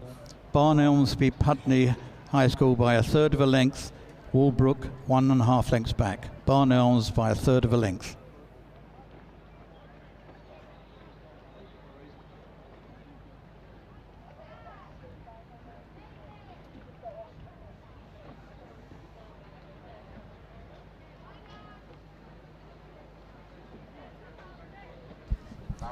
This is race 347 approaching, women's J15 double. Molesey on the town side. Clare's Court School in the centre, Maidenhead on the enclosure side. With Molesey at the moment having the lead over Maidenhead, but their steering is a bit dodgy at the moment, Molesey.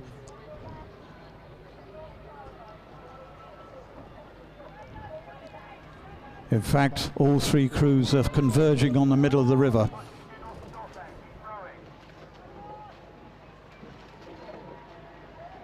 Molesey still holding the lead along the enclosure.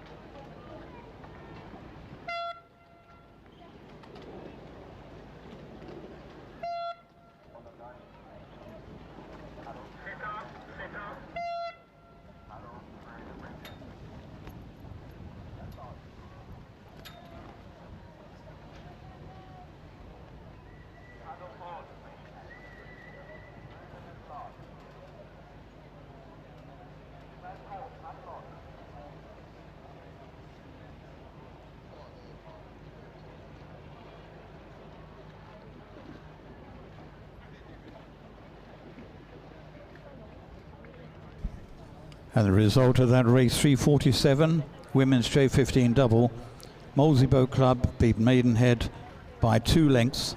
Clare's Court a further 1.5 lengths back. Molesey the winners.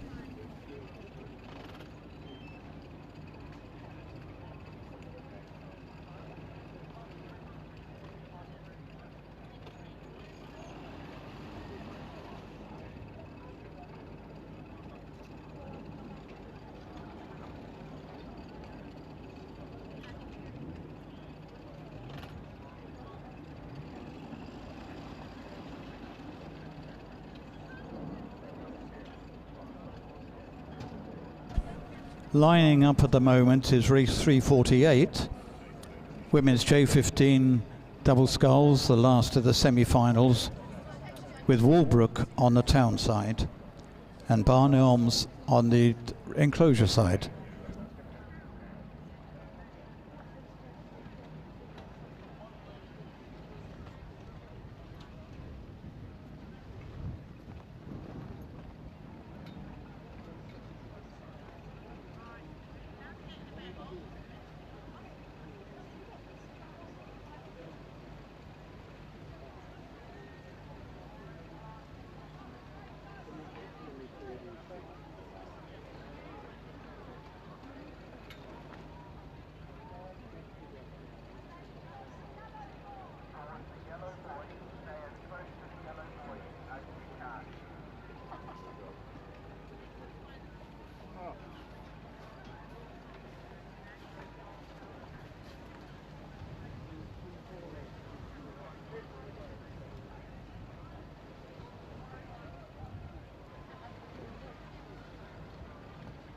And race 348 is off. Walbrook on the town side, Barn Elms on the enclosure. Barn Elms is a slightly better start, but they're both settling in now.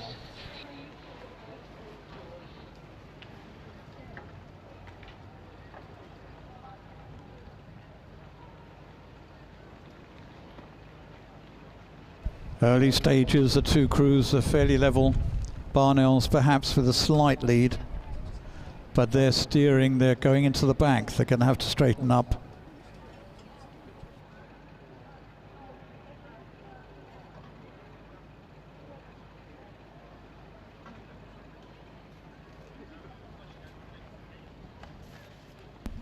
Barn Elms with a slight advantage as they go about the halfway course.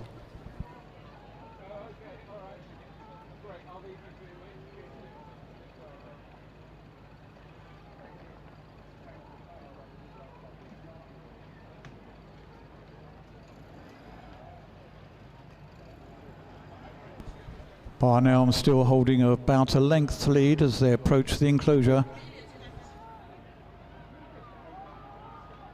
Walbrook pushing back.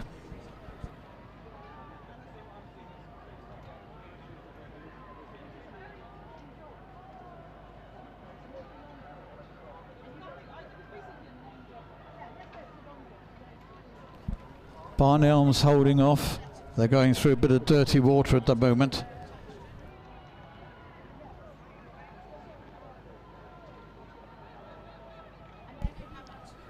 Barnelm still holding on as they approach, come up the enclosure.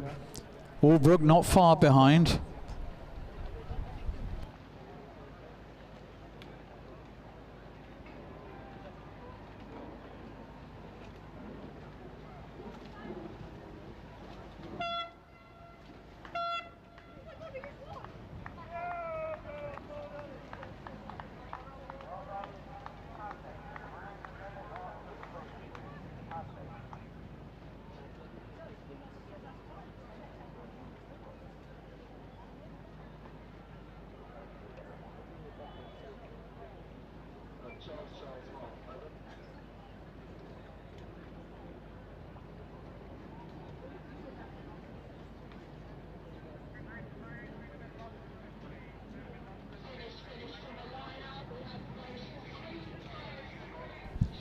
Just started is race 353, semi-final of the women's J13 Cox Quad. Weybridge on the town side, Molesey in the centre, and Maidenhead on the enclosure side. Molesey have had the better start, but their steering is not too brilliant. They're going over towards Maidenhead. Towards Maidenhead. They're being warned and are going back onto station now, Molesey.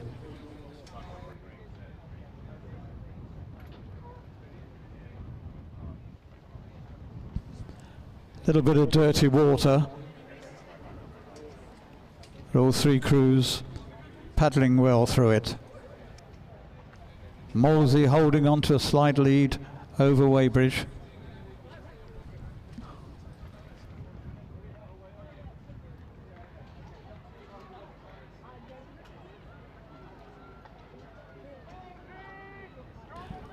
Molesey being warned again to go back on station, which they're doing. Weybridge are pulled up very tight on Molesey at the moment as they come up the enclosure.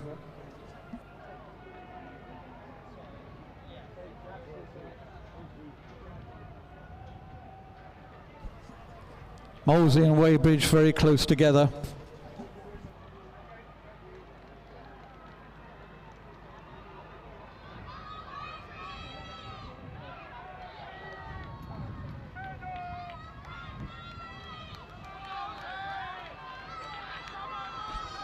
Very tight as they approach the finishing line, Molesey and Weybridge.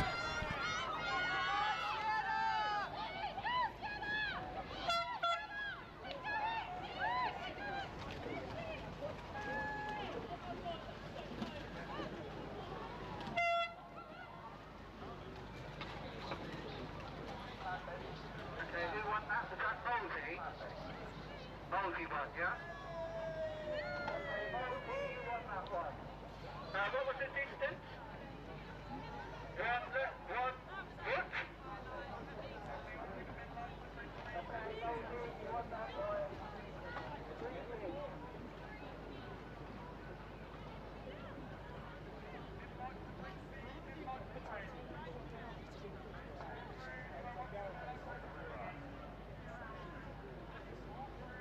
The result of that very close race, 353, women's J13 quads.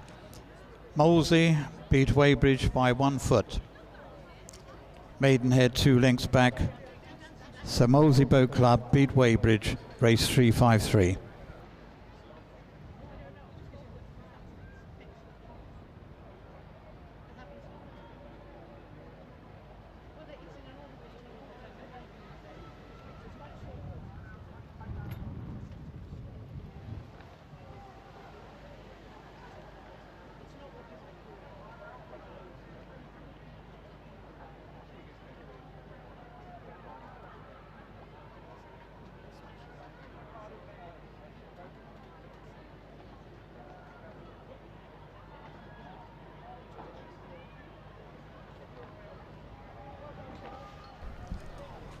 This is race 354 coming. Women's J13 Cox Quads. With Walbrook on the enclosure side, looking comfortable over Guildford.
Result of that race 354.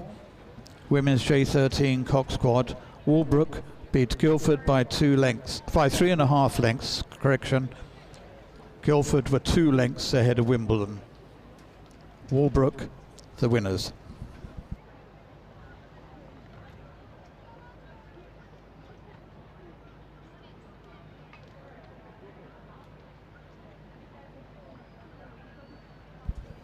The result of race 348, a very close race of the women's J15 double. Barn Elms beat Walbrook by 2/3 of a length.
Hello, hello, and welcome back to the Riverside. I'm on the landing stage. The sun is still out, wind is still picking up slightly, and we have got crews still boating behind us as racing continues here at day 2 of Kingston Regatta. I'm so excited to have yet another one of our special guests with us. This is the lovely Amber, who is presenting some of our prizes this afternoon. Would you like to give us just a very brief intro as to who we are?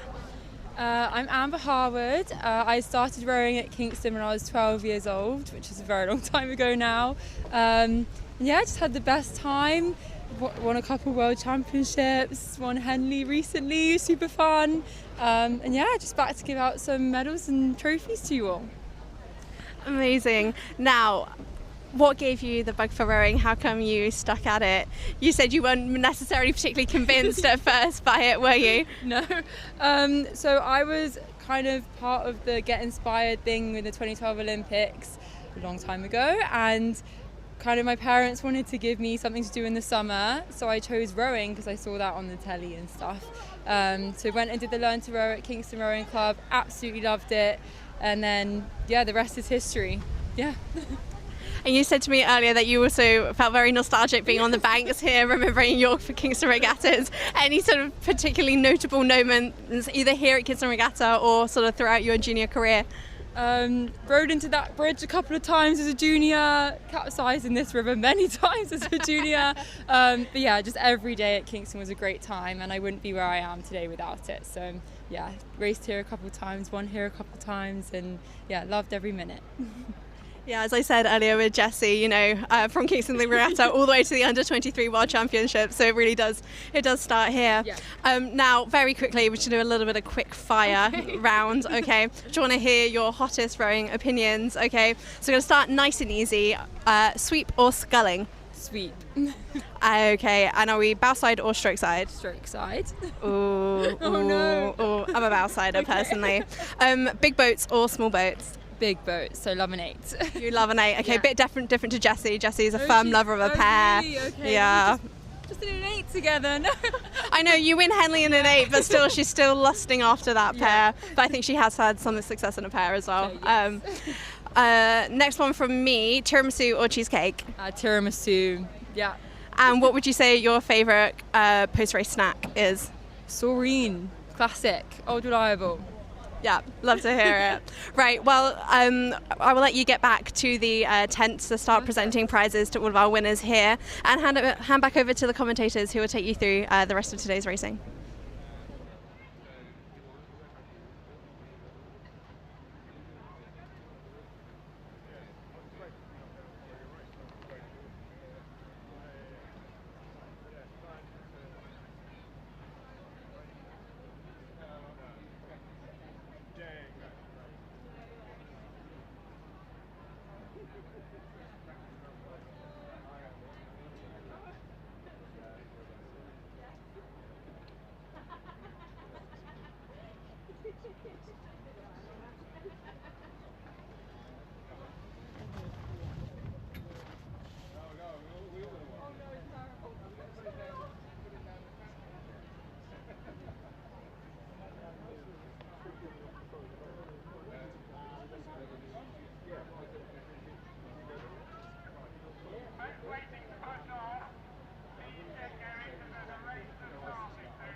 Race 355 is on the course.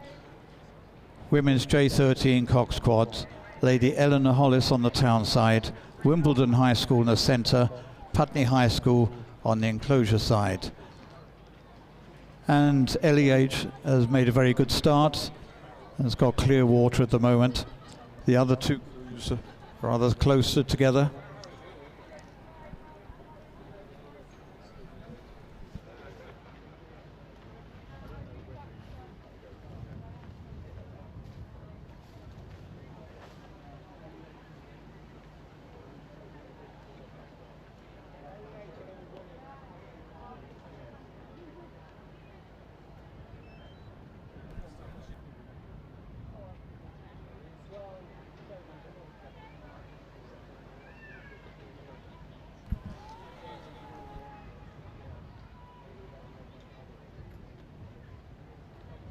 Lady N and the Hollis, very comfortable lead over the other two crews who are close together.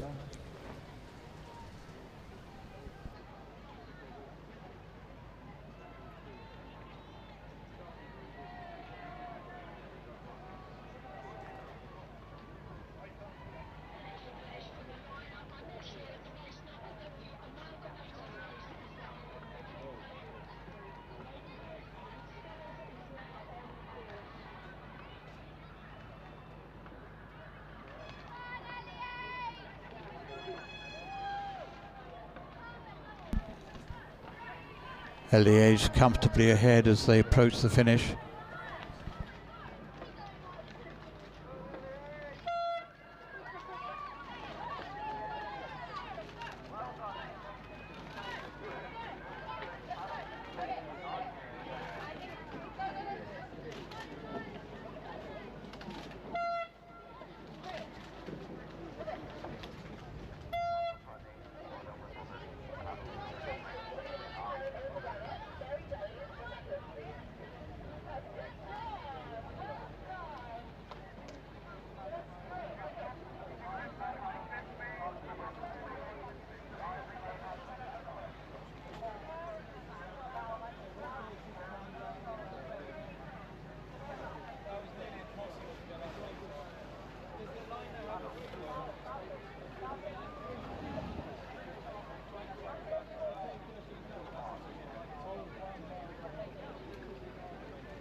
Result of race 355. Lady N and the Hollis beat Putney by 5 lengths, with Wimbledon a further 3/4 of a length back.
David.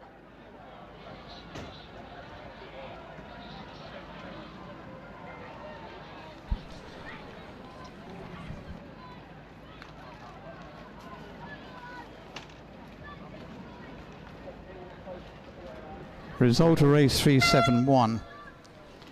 The combined heats of the J13 doubles is that Maidenhead, Rosswood and Stevens beat Tideway Scullers, with Maidenhead of Whitchurch and Wilcoxon third.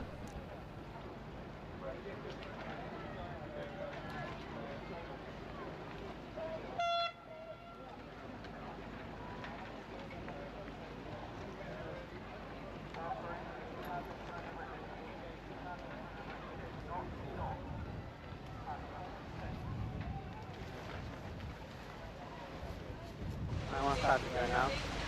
Soon we got head up.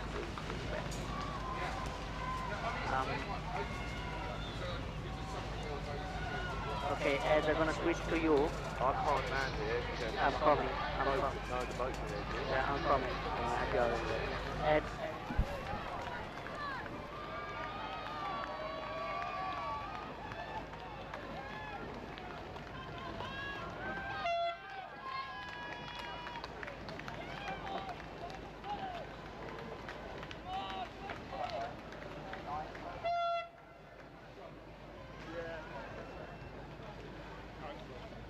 be alright, but...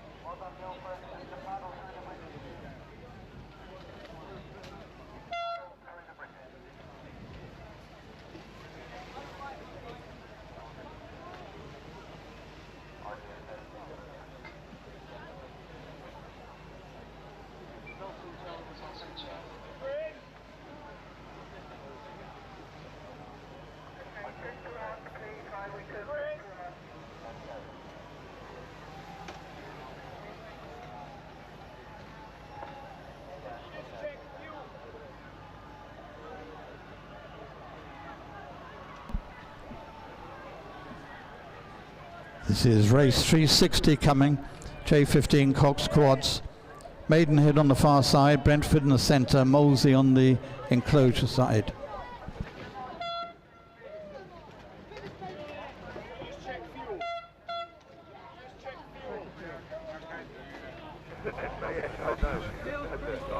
And the result of race 358, J14 Cox quads. Weybridge beat Guildford by 3 lengths. Guildford beat Royal Grammar School High Wycombe by 3 lengths. Race 358.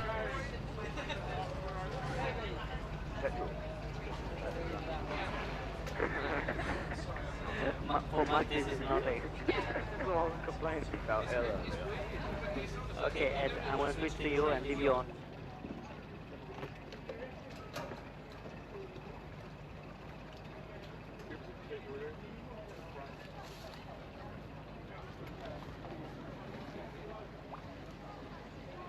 Would you mind just asking the other boats to check their fuel? Yeah. And probably Sheepdog as well.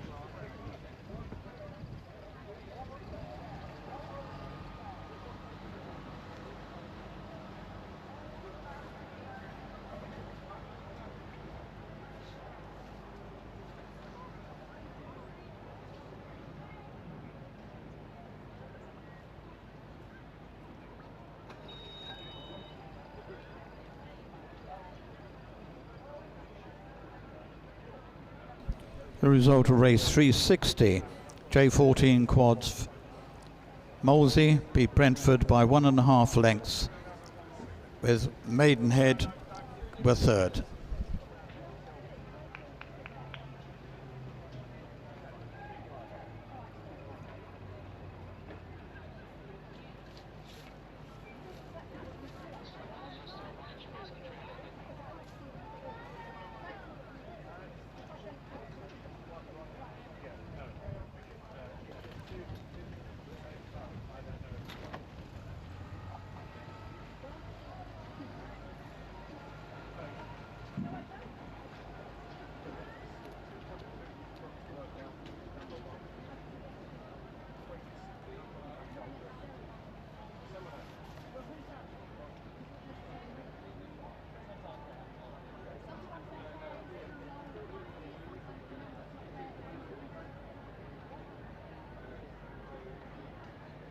Result of race 371,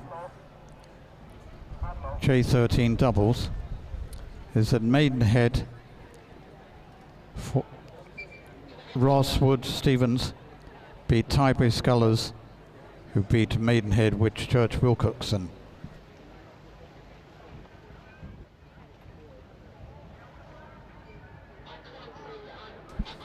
Result of race 356, J14 Cox quad. Clare's Court School beat Brentford by 2 lengths, with Radnor a distance behind.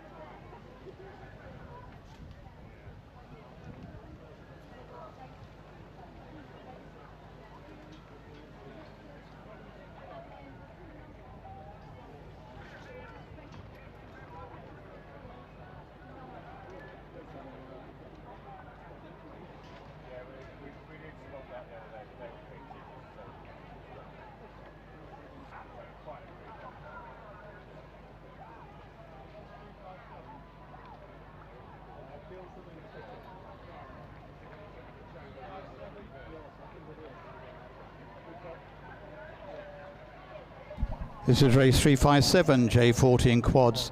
Royal Grammar School, High Wycombe on the town side. Guildford in the centre, Tiffin on the enclosure side. Guildford looking comfortable.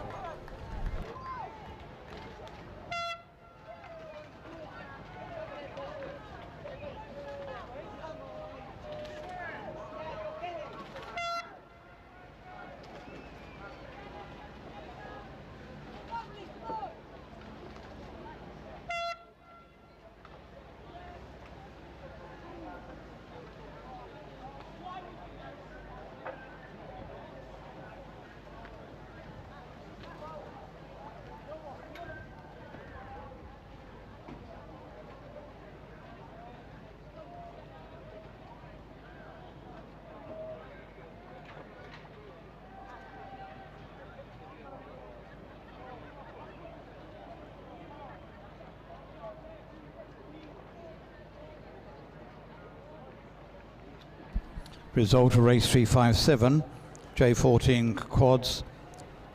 Guildford beat Tiffins by 3.5 lengths. Royal Grammar School, High Wycombe 2 lengths behind. Guildford with the winners.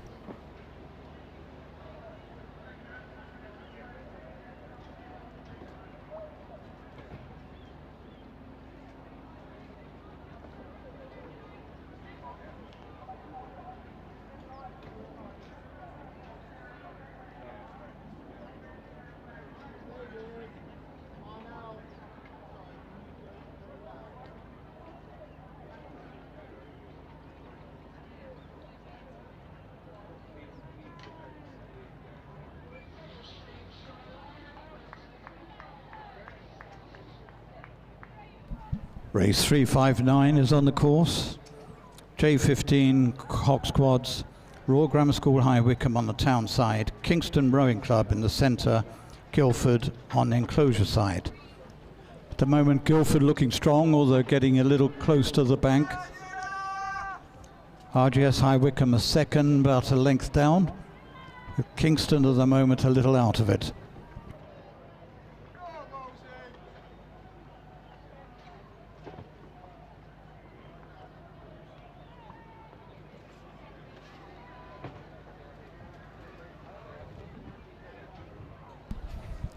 Guildford still looking strong. RGS High Wycombe are holding on to them a length down as they come through to the enclosure.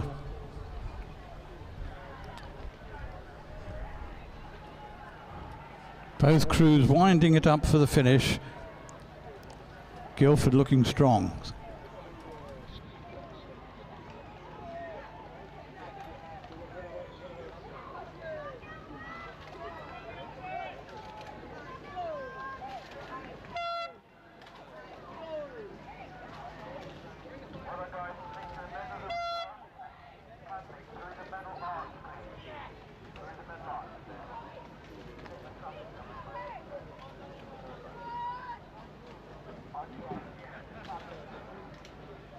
A bunch of keys have been found in the enclosure with a bicycle lock type of key and some house keys. If you'd like to come to the finish tent and identify them, a bunch of keys found in the enclosure.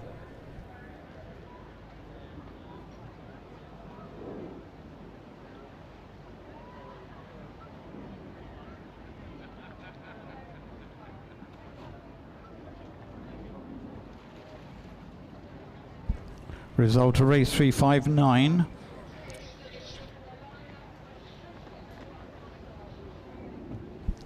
Races 359 results, J15 quads.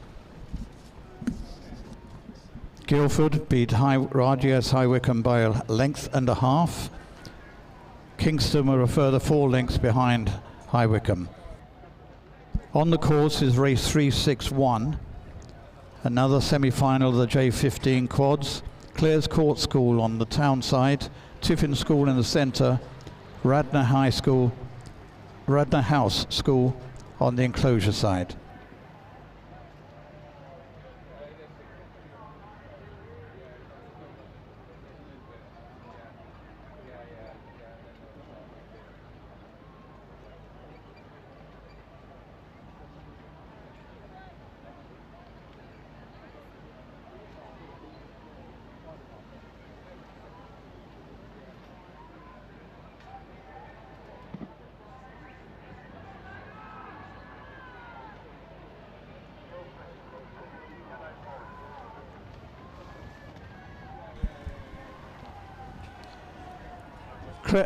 Claire's Court looking very strong.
This is race 363 on course.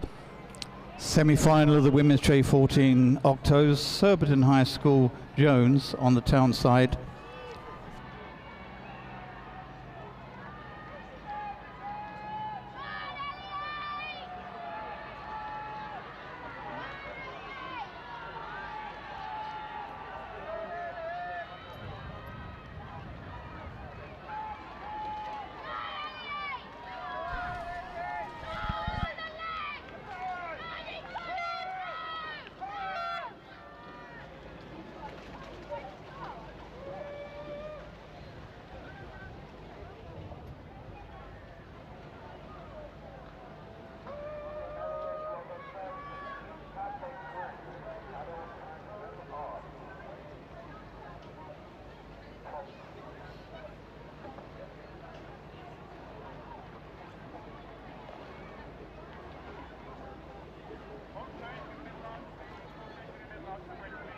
Result of race 361. Claire's Court beat Radnor by 1 length. Tiffin 4 lengths behind. Race 363. Lady Eleanor Hollis beat Surbiton by 1/3 of a length. Lady Eleanor Hollis beat Surbiton by 1/3.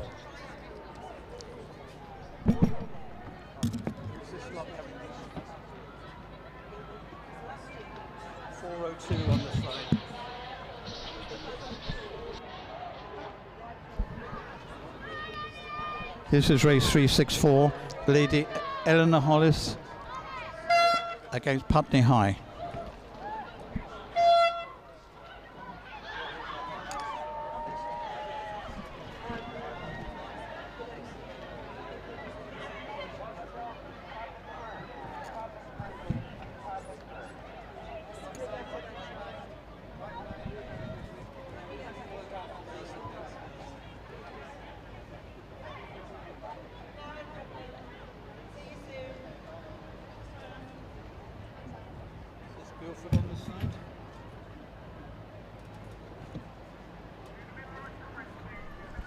This is race 362 on the course.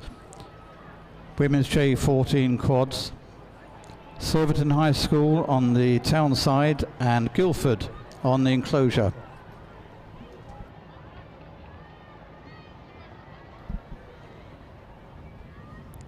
Helly H. Correction. Surbiton High looking good over Guildford. Result of race 364. Women's J15 Octo. Lady Eleanor Hollis beat Putney High School by 1 length.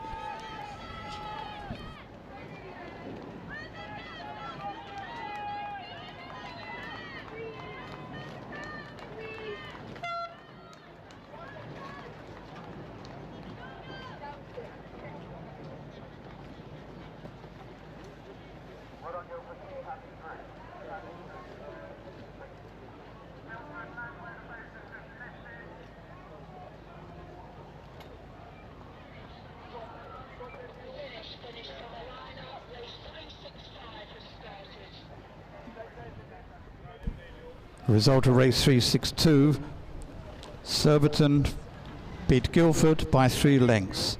Surbiton High School beat Guildford by 3 lengths. Thank you. On the course at the moment is the first final with J14 singles. On the town side is Smith of Burway. In the centre, Barn Elms. On the enclosure side is Weybridge.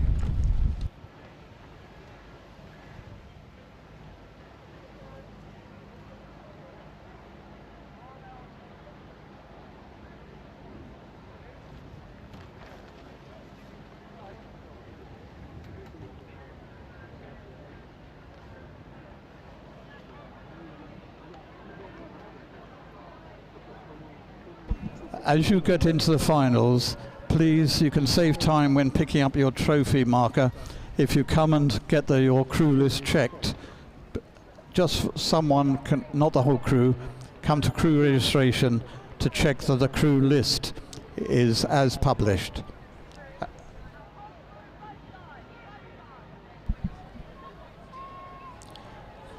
The Weybridge Sculler looking good here, with Burway just behind and Barn Elms in 3rd place.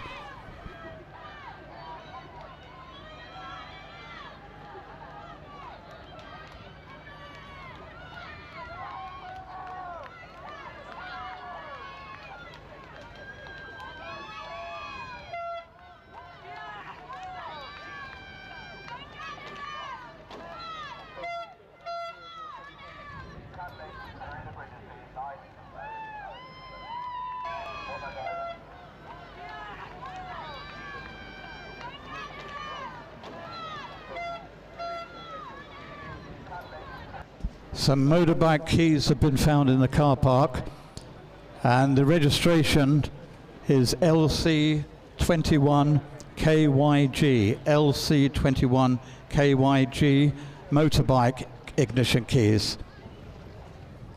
And the result of race 365, first final, it was for J14 singles. Weybridge he was the winner, 2.5 lengths over Burway, who's half a length in front of Barn Elms. Weybridge Sculler has won the final of the J14 single.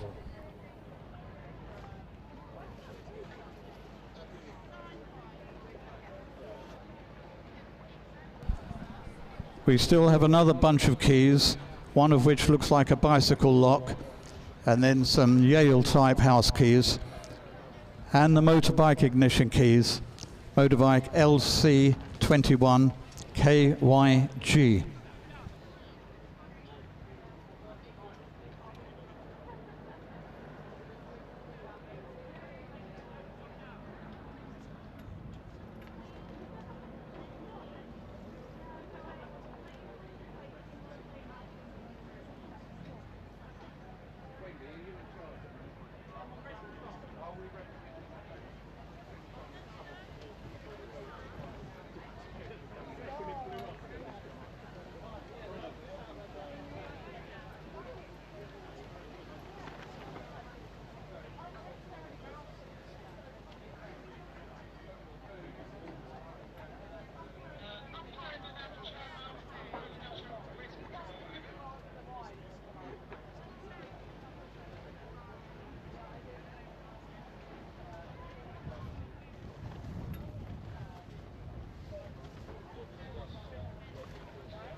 The next race on is race 366, the final of the J15 single sculls. Royal Grammar School High Wycombe on the town side, Case of Kingston Grammar in the centre, McGrath of Kingston Grammar on the enclosure.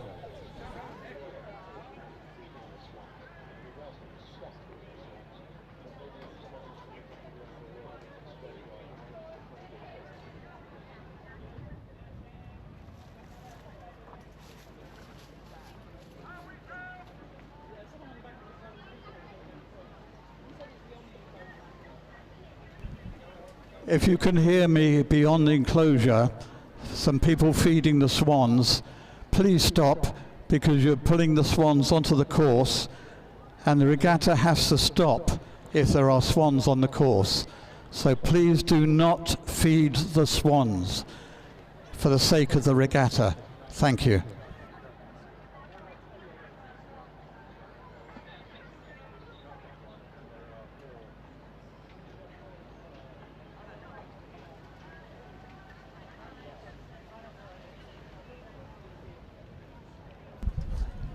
As the three scullers approach for race 366, with Case looking, Kingston Grammar looking good, but only by less than a length over the High Wycombe sculler.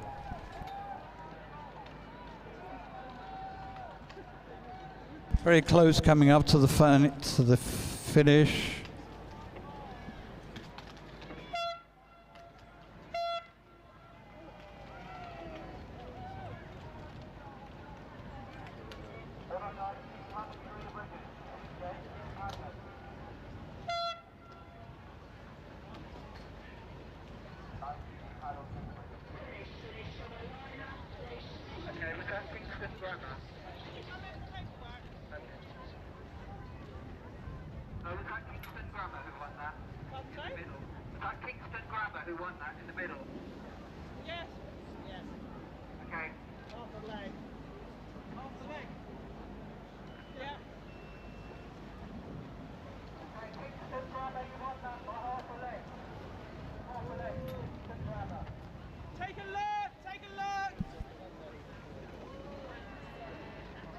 Race 367 is being lined up.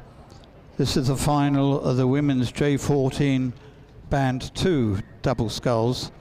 Mason and Victor on the town side, Weybridge in the centre, Burway on the enclosure.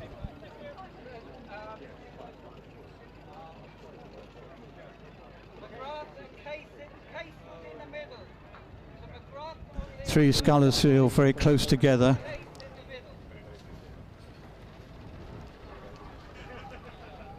Mason, Victor and Burway very tight, but Weybridge are still in with a fight, although their steering is a touch out, but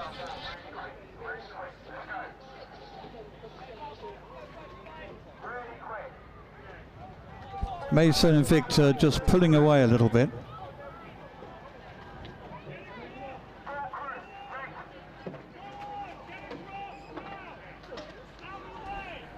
Looking good. Mason and Victor looking good as they approach the finish.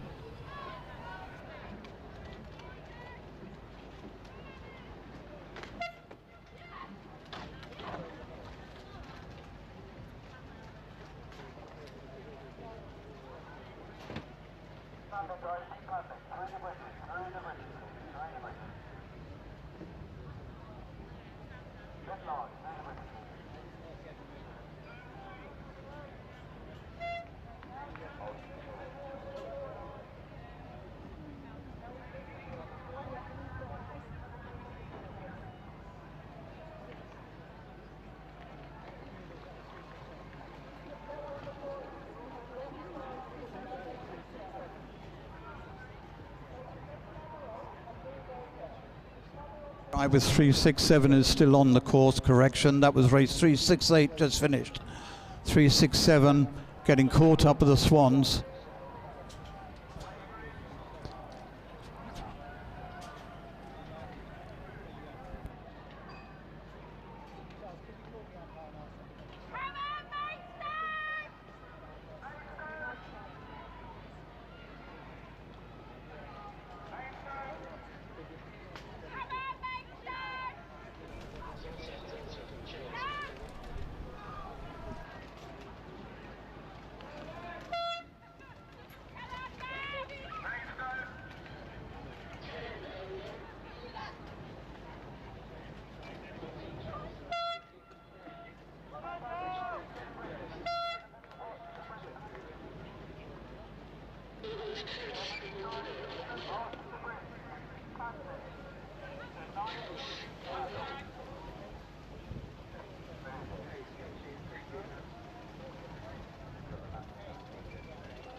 ready, I'm going to try and do some swan dispersal, but I'm going to pull back into the race.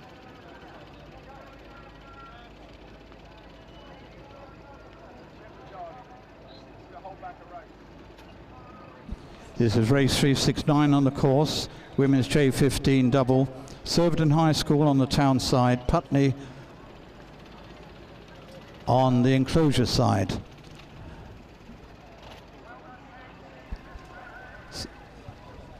Surbiton we're having a bit of problems with the boys.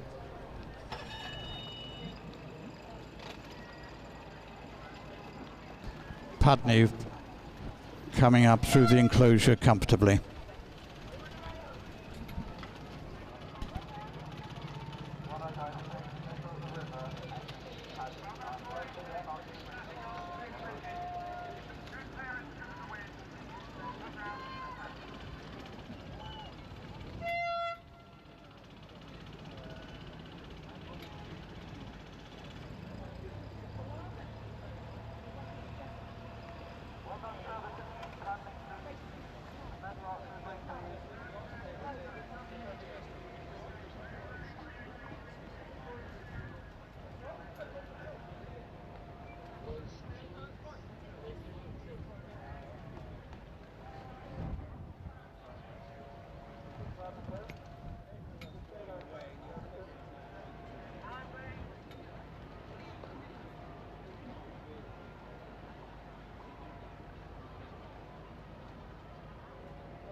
This is race 370, final of the women's J15 band 1 double sculls.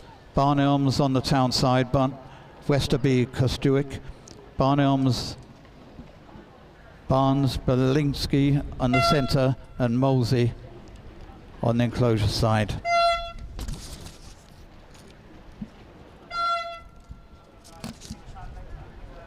Two sets of results, 367, which was the final of the women's J14 double. Burway beat Maidstone by 3 lengths. Weybridge came in third. Race 369, final of the J15 band 2 doubles. Putney High School beat Surbiton by 3 lengths.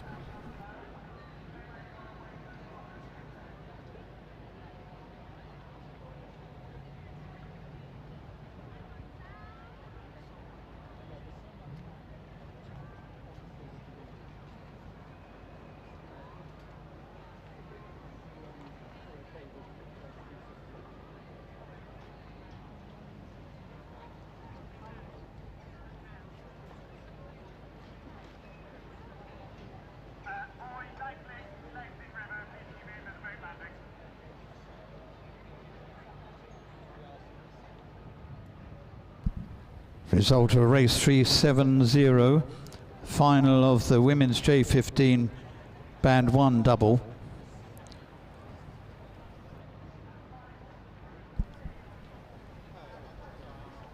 Barnelms, Westerby, Kostuik beat Barnelms, Barnes, Bielinski by 2 lengths, with Molsey 2/3 of a length behind.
This is race 373 just started, the final of the J14 quads, with Weybridge on the town side, Guildford in the centre, Clare's Court on the enclosure side. While that's coming through, the result of 366.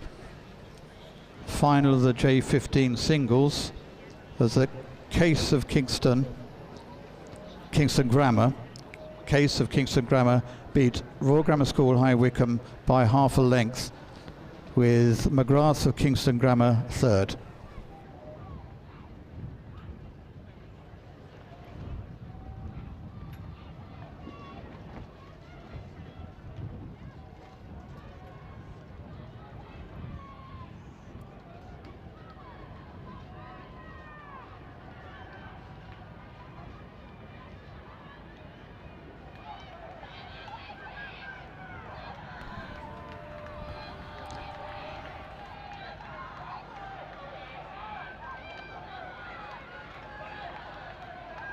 All three crews looking very close for this final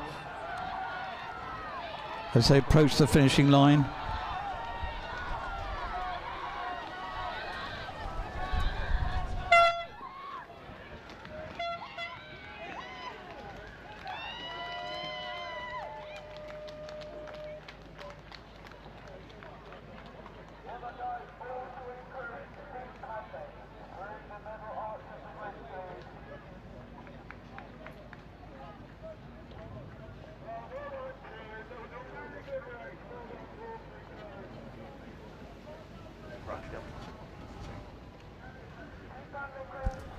Close to the Maidstone Invictus gazebo has been found some beige shoes, open sandal type shoes.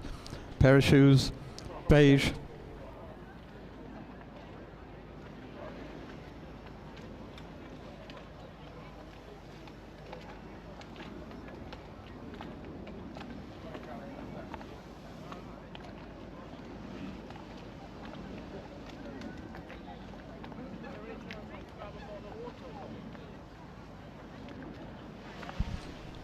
Result of race 373, the final of the J14 Cox Quads.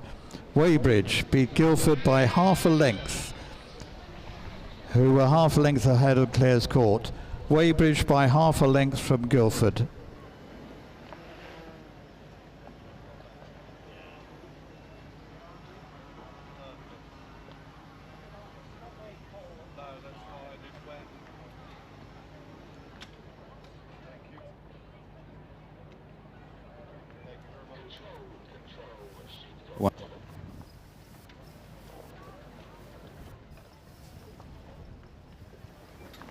This is race 372 on course.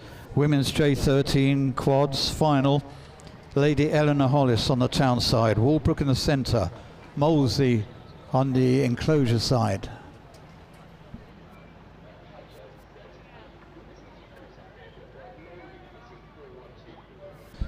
Lady Eleanor Hollis looking good, but they're steering across. They've been warned. They're now going back onto station. Walbrook having a good go at them, and Molesey are holding on as well. Again, a very close race between the three crews. Molesey, Molesey have just had a bit of a shipwreck. What a shame, it slowed them down. They're still up there with them, still fighting Molesey.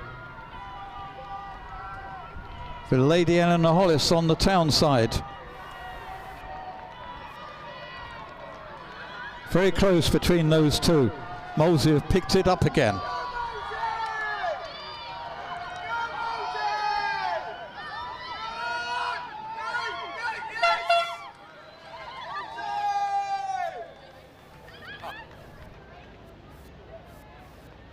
Okay, can I remind all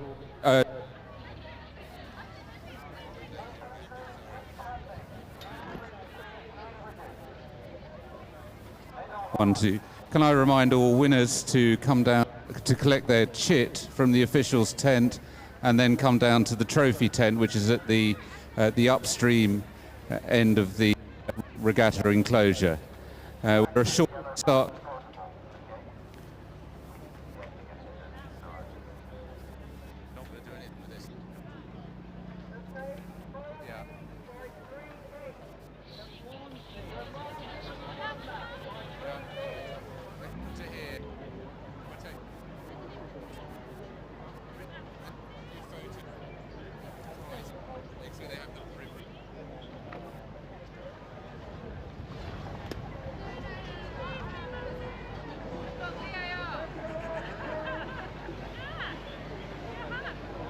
result of that extremely close race, race 372, final of the women's J13 top squad, Mouldy beat Lady and the Hollies, 1 foot. Walbrook 1 length further back. So the winners are the women's J13 quads, Molesey.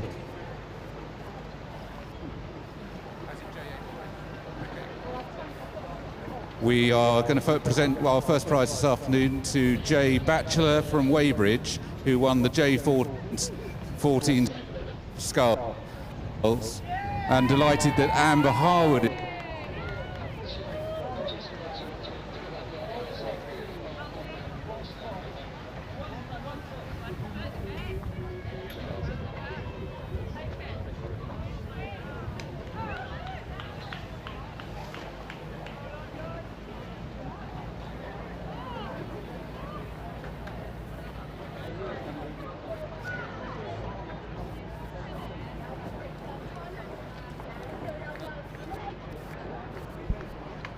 In case you didn't pick up the result of that last race, Molesey beat Lady Anne and Hollis by 1 foot.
Lining up on the course is race 374, final of the J15 quads, Clare's Court School on the town side, Molesey Boat Club in the centre, and Guildford on the enclosure side.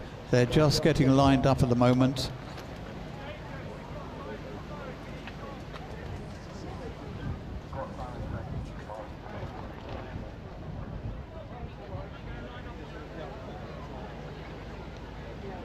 And they're off.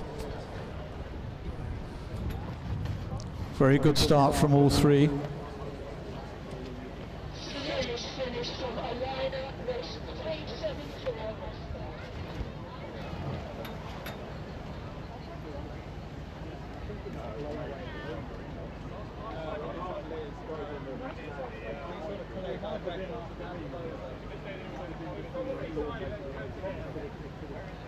Guildford is starting to pull away slightly.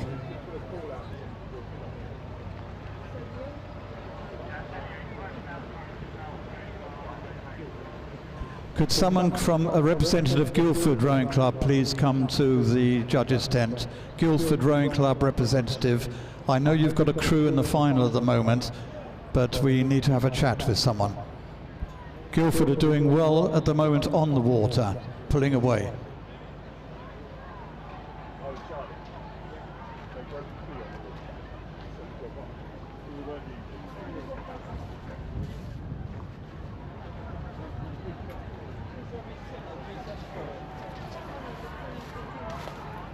Three crews still overlapping, with Molesey just having the lead, but all very close.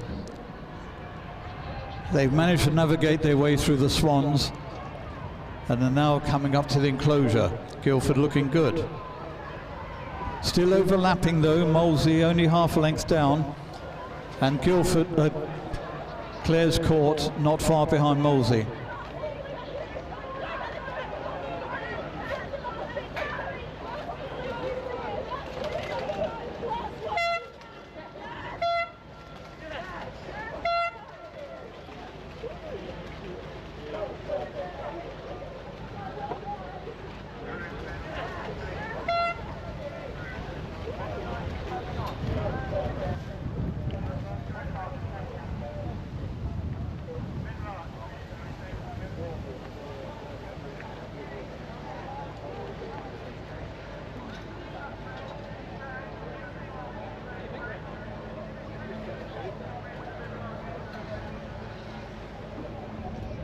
And a result of 374, the final of the J15 Cox Quads.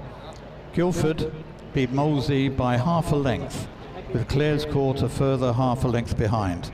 Guildford the winners of that final.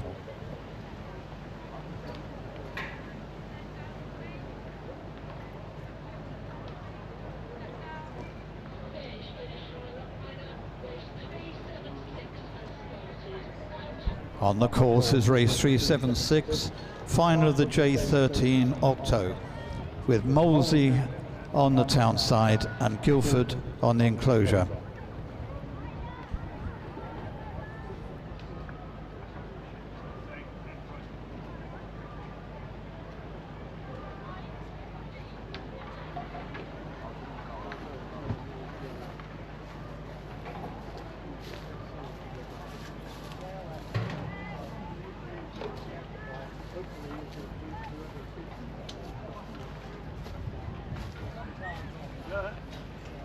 The only three of us. Yeah. We're doing the boys initially. I was see if we could come here when At the moment, Guildford looking strong. They've opened up clear water.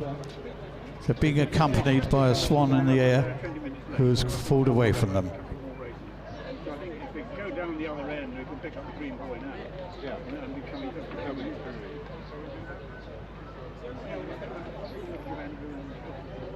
Ladies and gentlemen, these are J13s, very young. This is probably their first season of racing, and they're looking pretty good, to be quite honest. So please give them a support, give them some applause as they come through.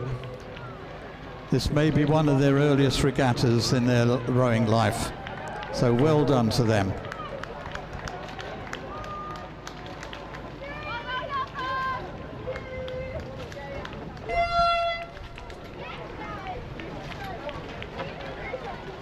And for Molesey, they come in second, but they're finishing the course well. Well done.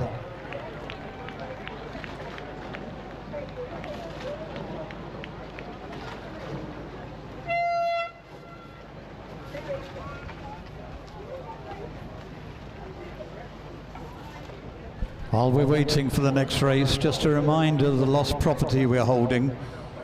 A bicycle lock key together with some Yale type keys. A motorbike key, motorbike keys with the registration LC21KYG, and a pair of beige open type sandals, modern ones, not the old-fashioned sandals, which have been found. The official result now of race 376, final of the J13 Octos. Guildford beat Molesey. The distance is 5 lengths.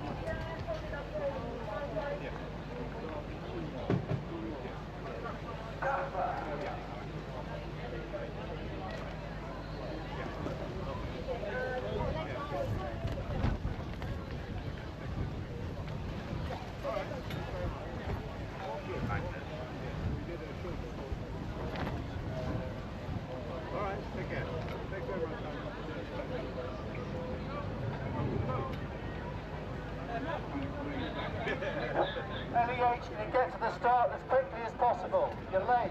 LEH, as quickly as possible.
Just a slight hiatus while the crews are getting to the start.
Complaining.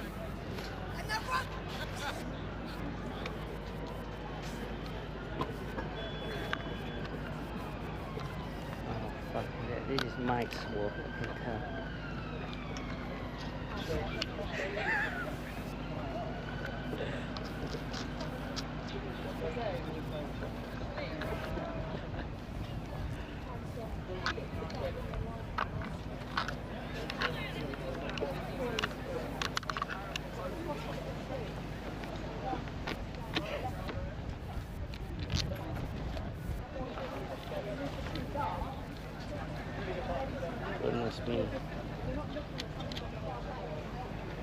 basically whatever we did this afternoon worked very well, so we just tried to copy it.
Being lined up is race 377, which is the final of the women's J50.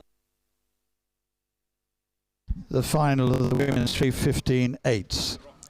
Lady Eleanor Hollis on the town side, Surbiton High School on the enclosure side. They're both off, level after a few strokes, both had a good start.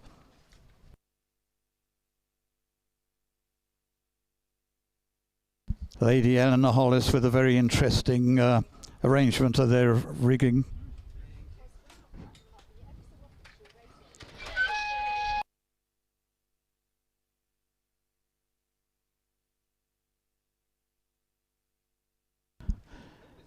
Surbiton just starting to pull slightly ahead.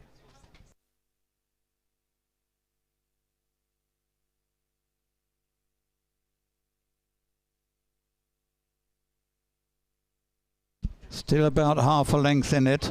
Surbiton 88.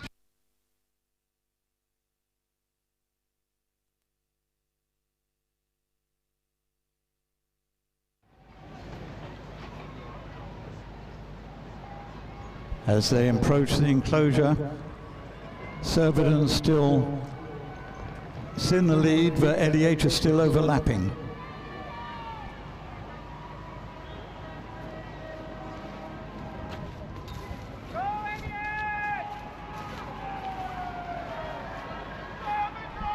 Still overlapping as they come down the enclosure. Surbiton just with the advantage at the moment.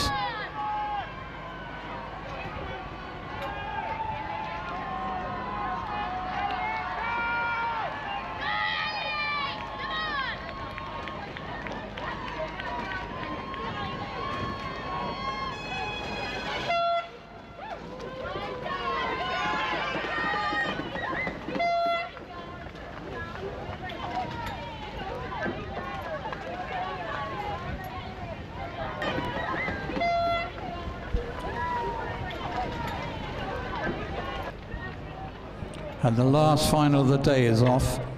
375, the final of the women's J14 Octo. Again between Lady Eleanor Hollis on the town side, Surbiton High School on the enclosure side. And the official result of race 377, the final of the women's J15 eights, Surbiton High School beat Lady Eleanor Hollis 1 1/4 lengths. Surbiton winning the women's J15 eights.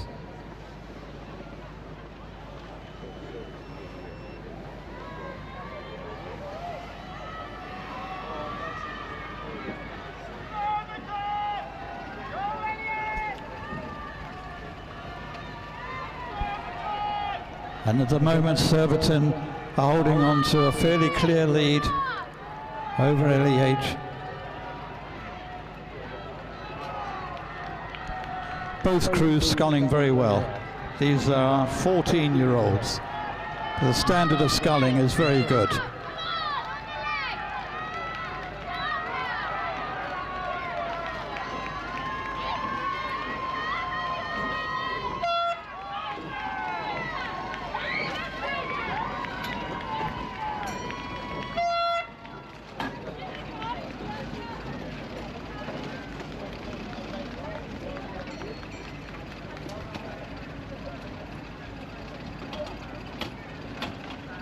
And the official result of that very last final the women's J14 Octos, Surbiton High School beat Lady Anne and Hollis by 1 1/3 lengths.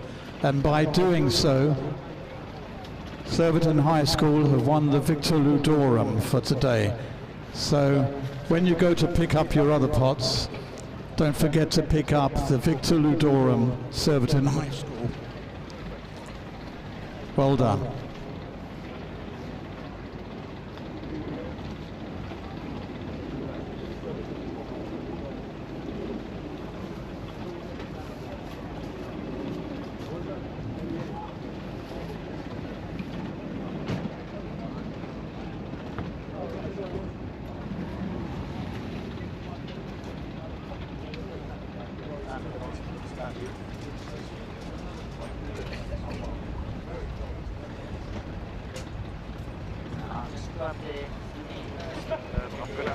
We've managed to give away some of the lost property, but we still have what appears to be a cycle lock key attached to what is also probably house keys. So check your pockets. If you're short of keys, come to the finish tent.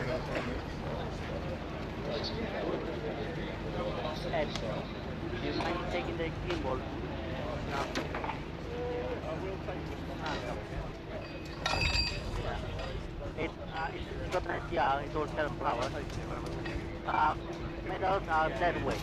Don't know where. They just took that way. It's gonna last good half an hour, but that's it. It's up or down. Wah, wah. Blood drum pilot. Ah, shit. Fucked up.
I'll tell you what, Simon's taken me.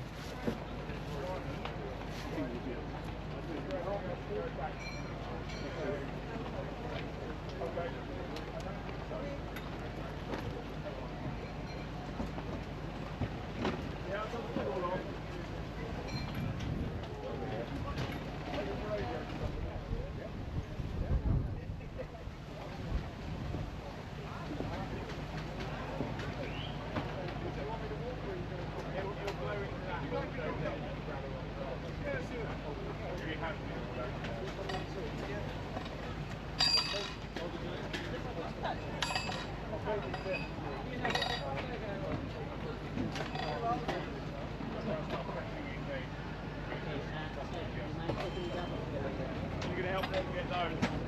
They're going to pick up the and then take it back. And you know where it will go. So brilliant. Thank you. Thank you very much for your help today. See you again.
Yeah, you take the guy back.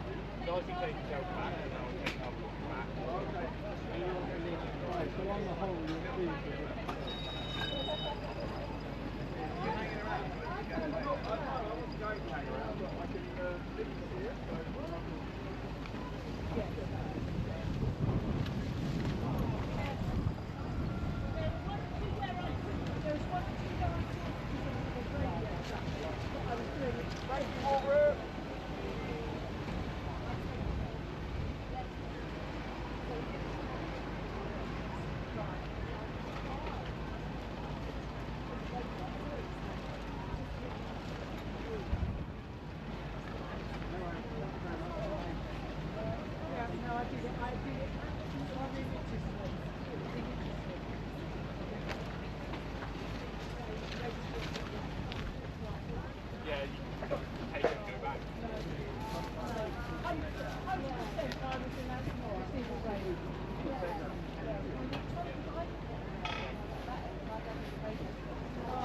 You could hear it, yeah.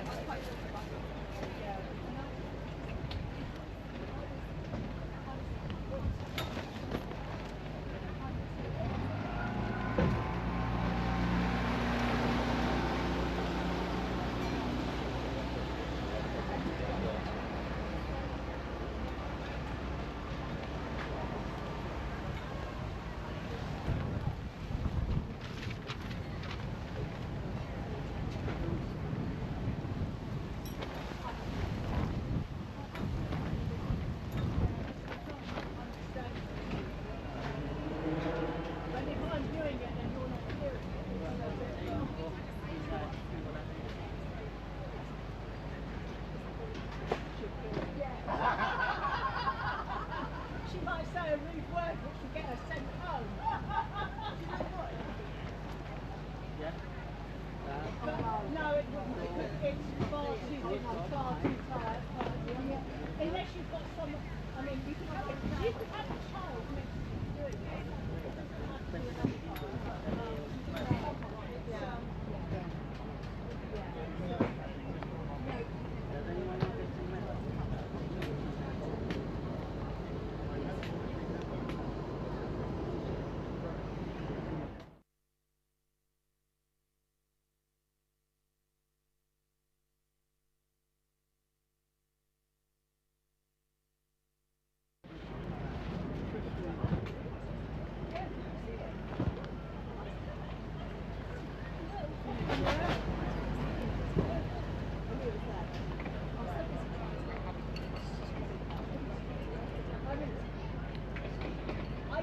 back down. So it's pointless trying to get them to go on ice. So I always back them away from the start.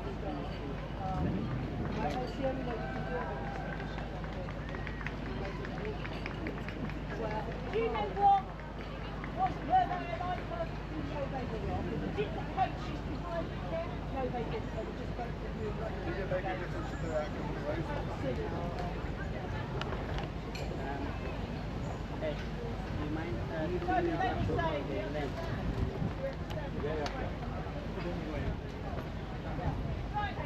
can you go down a coat length?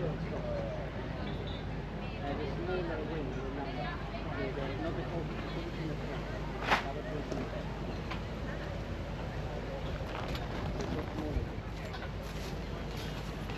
No, sorry, the other way. Oh, big enough. That's it, that's it.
Have you got a preference on which boat I should take next?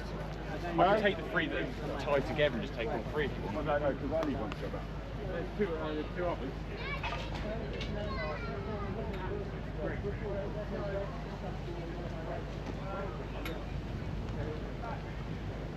Yeah, good to go.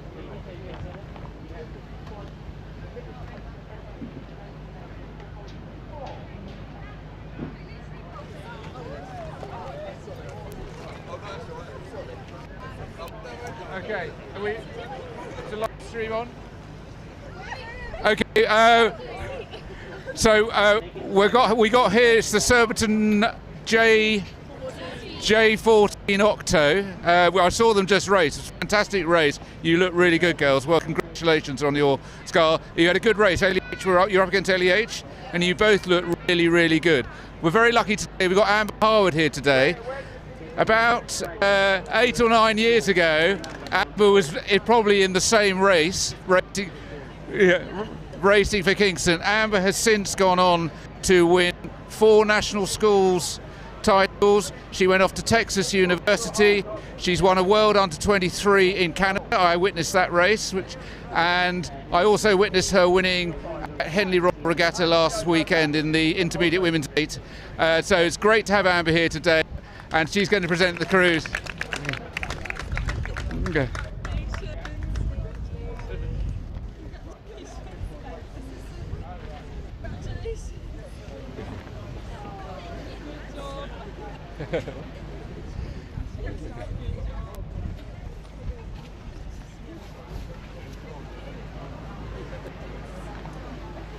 So really well done to your crews and to your coach. Well done, coaches. Congratulations.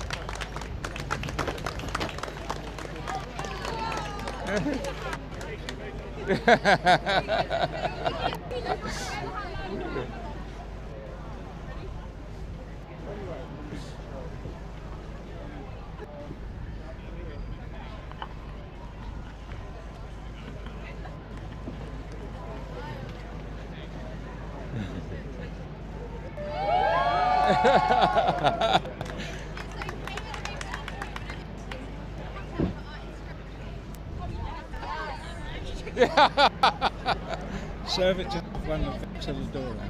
Okay, we'll do that one here. Oh, John, have you got that? Amber, we get the Victor Ladorum. Surbiton have won that as well too.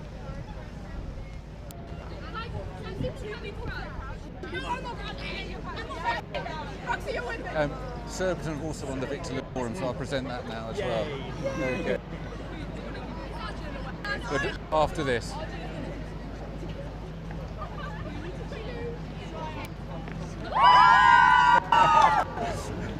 Girls, stay there for me. Stay there for me. Coach, you need to come back here.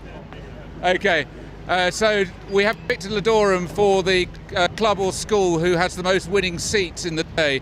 By virtue of winning the 8 and the Octo, the last 2 races of the day, Surbiton have won the Victor Ladorum. So congratulations. Here's.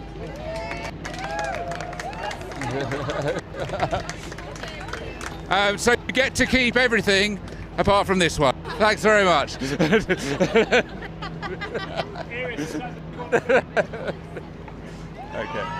Thank you.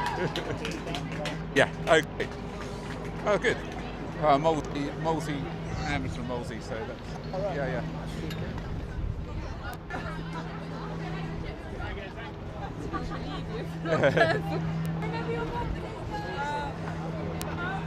Boxes. Yeah.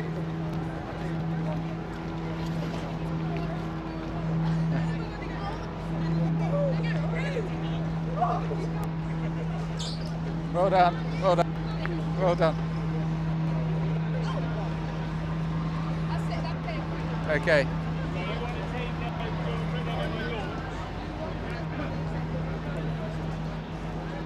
Okay, have you got your chits yet? Oh, you give it to me. Great. In that case, you need to have your picture trophy.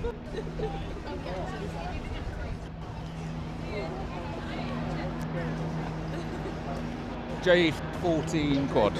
J13 quad. Okay. So girls, you come down here. We'll do it down here.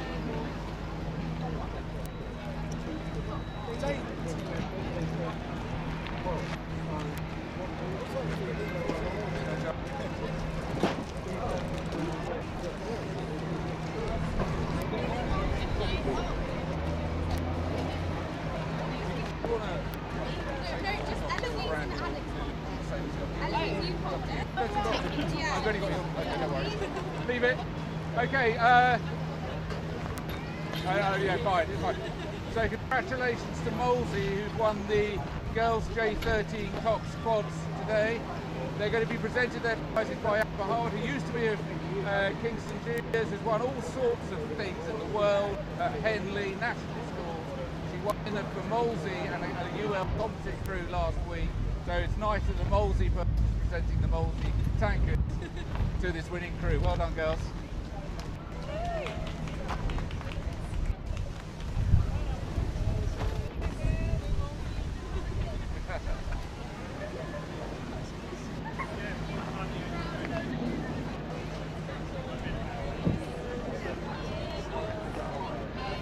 So we need a nice big lift of the trophy in.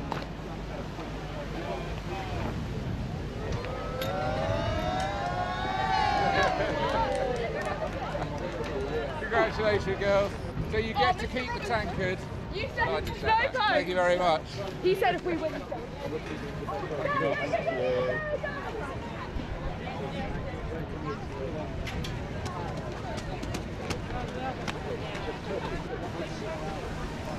So this is a Guildford winning crew. The last call for a set of ring of keys. A bicycle lock key and some house keys. Otherwise, they might be taken back to the clubhouse as lost property. Anyway. So this is Open J15. Yeah. Okay. Are they? Oh, good spot.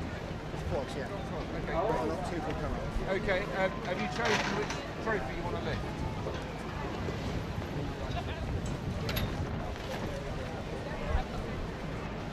All right.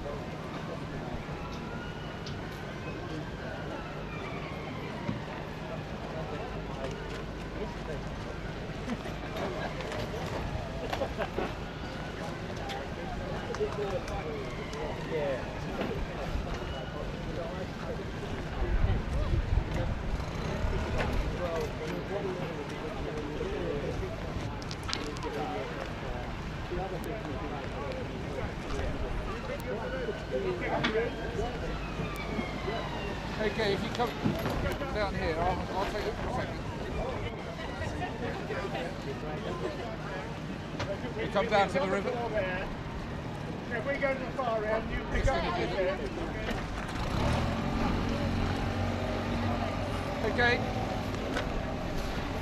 So, congratulations to the Guildford crew that won the J15 Cox Quads Day. Good race, chaps and ladies. Very good indeed. I've got Amber Harwood here who's going to present your prizes. Amber's a former KRC junior. She's won World Under 23s. She won at Henley last weekend, and she's very pleased to be giving you your prize today. So congratulations.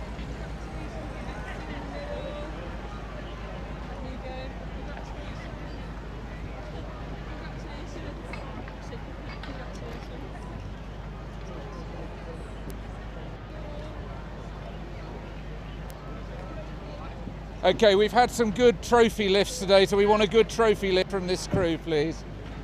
Yeah. On three. 1, 2, 3.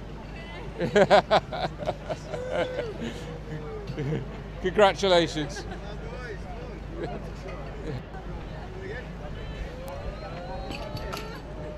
Hey. Well done. Okay. So you get to keep the tankards. We take that one. Thank you very much. Hey, hold on, boys. That's good.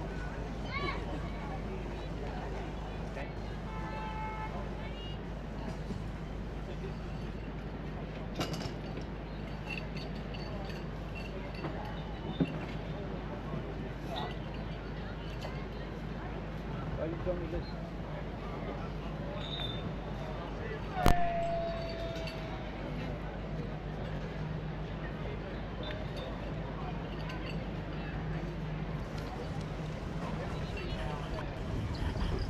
Thank you. I think that's it. I think that's all the prize giving. Cool. Thank you. Yeah, we done. We need it.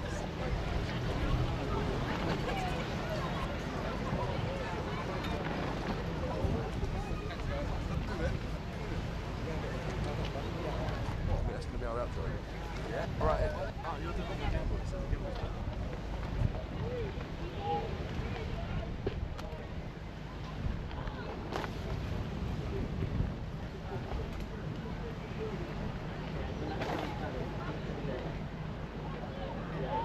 so brilliant to be doing a story that is literally set there. One of the things that Al has been really influenced by when he's been thinking about the story is the sort of performance traditions of the time it was written, like the late 19th century. So music hall, vaudeville, so on. And I think part of the joy of how we stage it will be how you create a boat trip, how you create this idea of a boat sinking or getting caught in the Pangbourne Weir or them getting caught in a cyclone tropique, this kind of incredible storm, but not using real water, not leaning into anything that's literal, like having real fun with it. I've always described the play as being, it's like Jeeves and Wooster meets Apocalypse Now. We want to kind of get these three absurd characters and throw them into a situation where everything goes horrifyingly wrong, but then really enjoy the sort of theatricality of that. Actually, right from the off, it's pretty anarchic, because pretty irreverent. A lot of the humour arises from the fact that they're not really able to talk about their own feelings. The way Al's written it, he's written it very deliberately. It's been performed by 2 men and 1 woman, because that's where the sort of emotional heart of the play, how these men relate to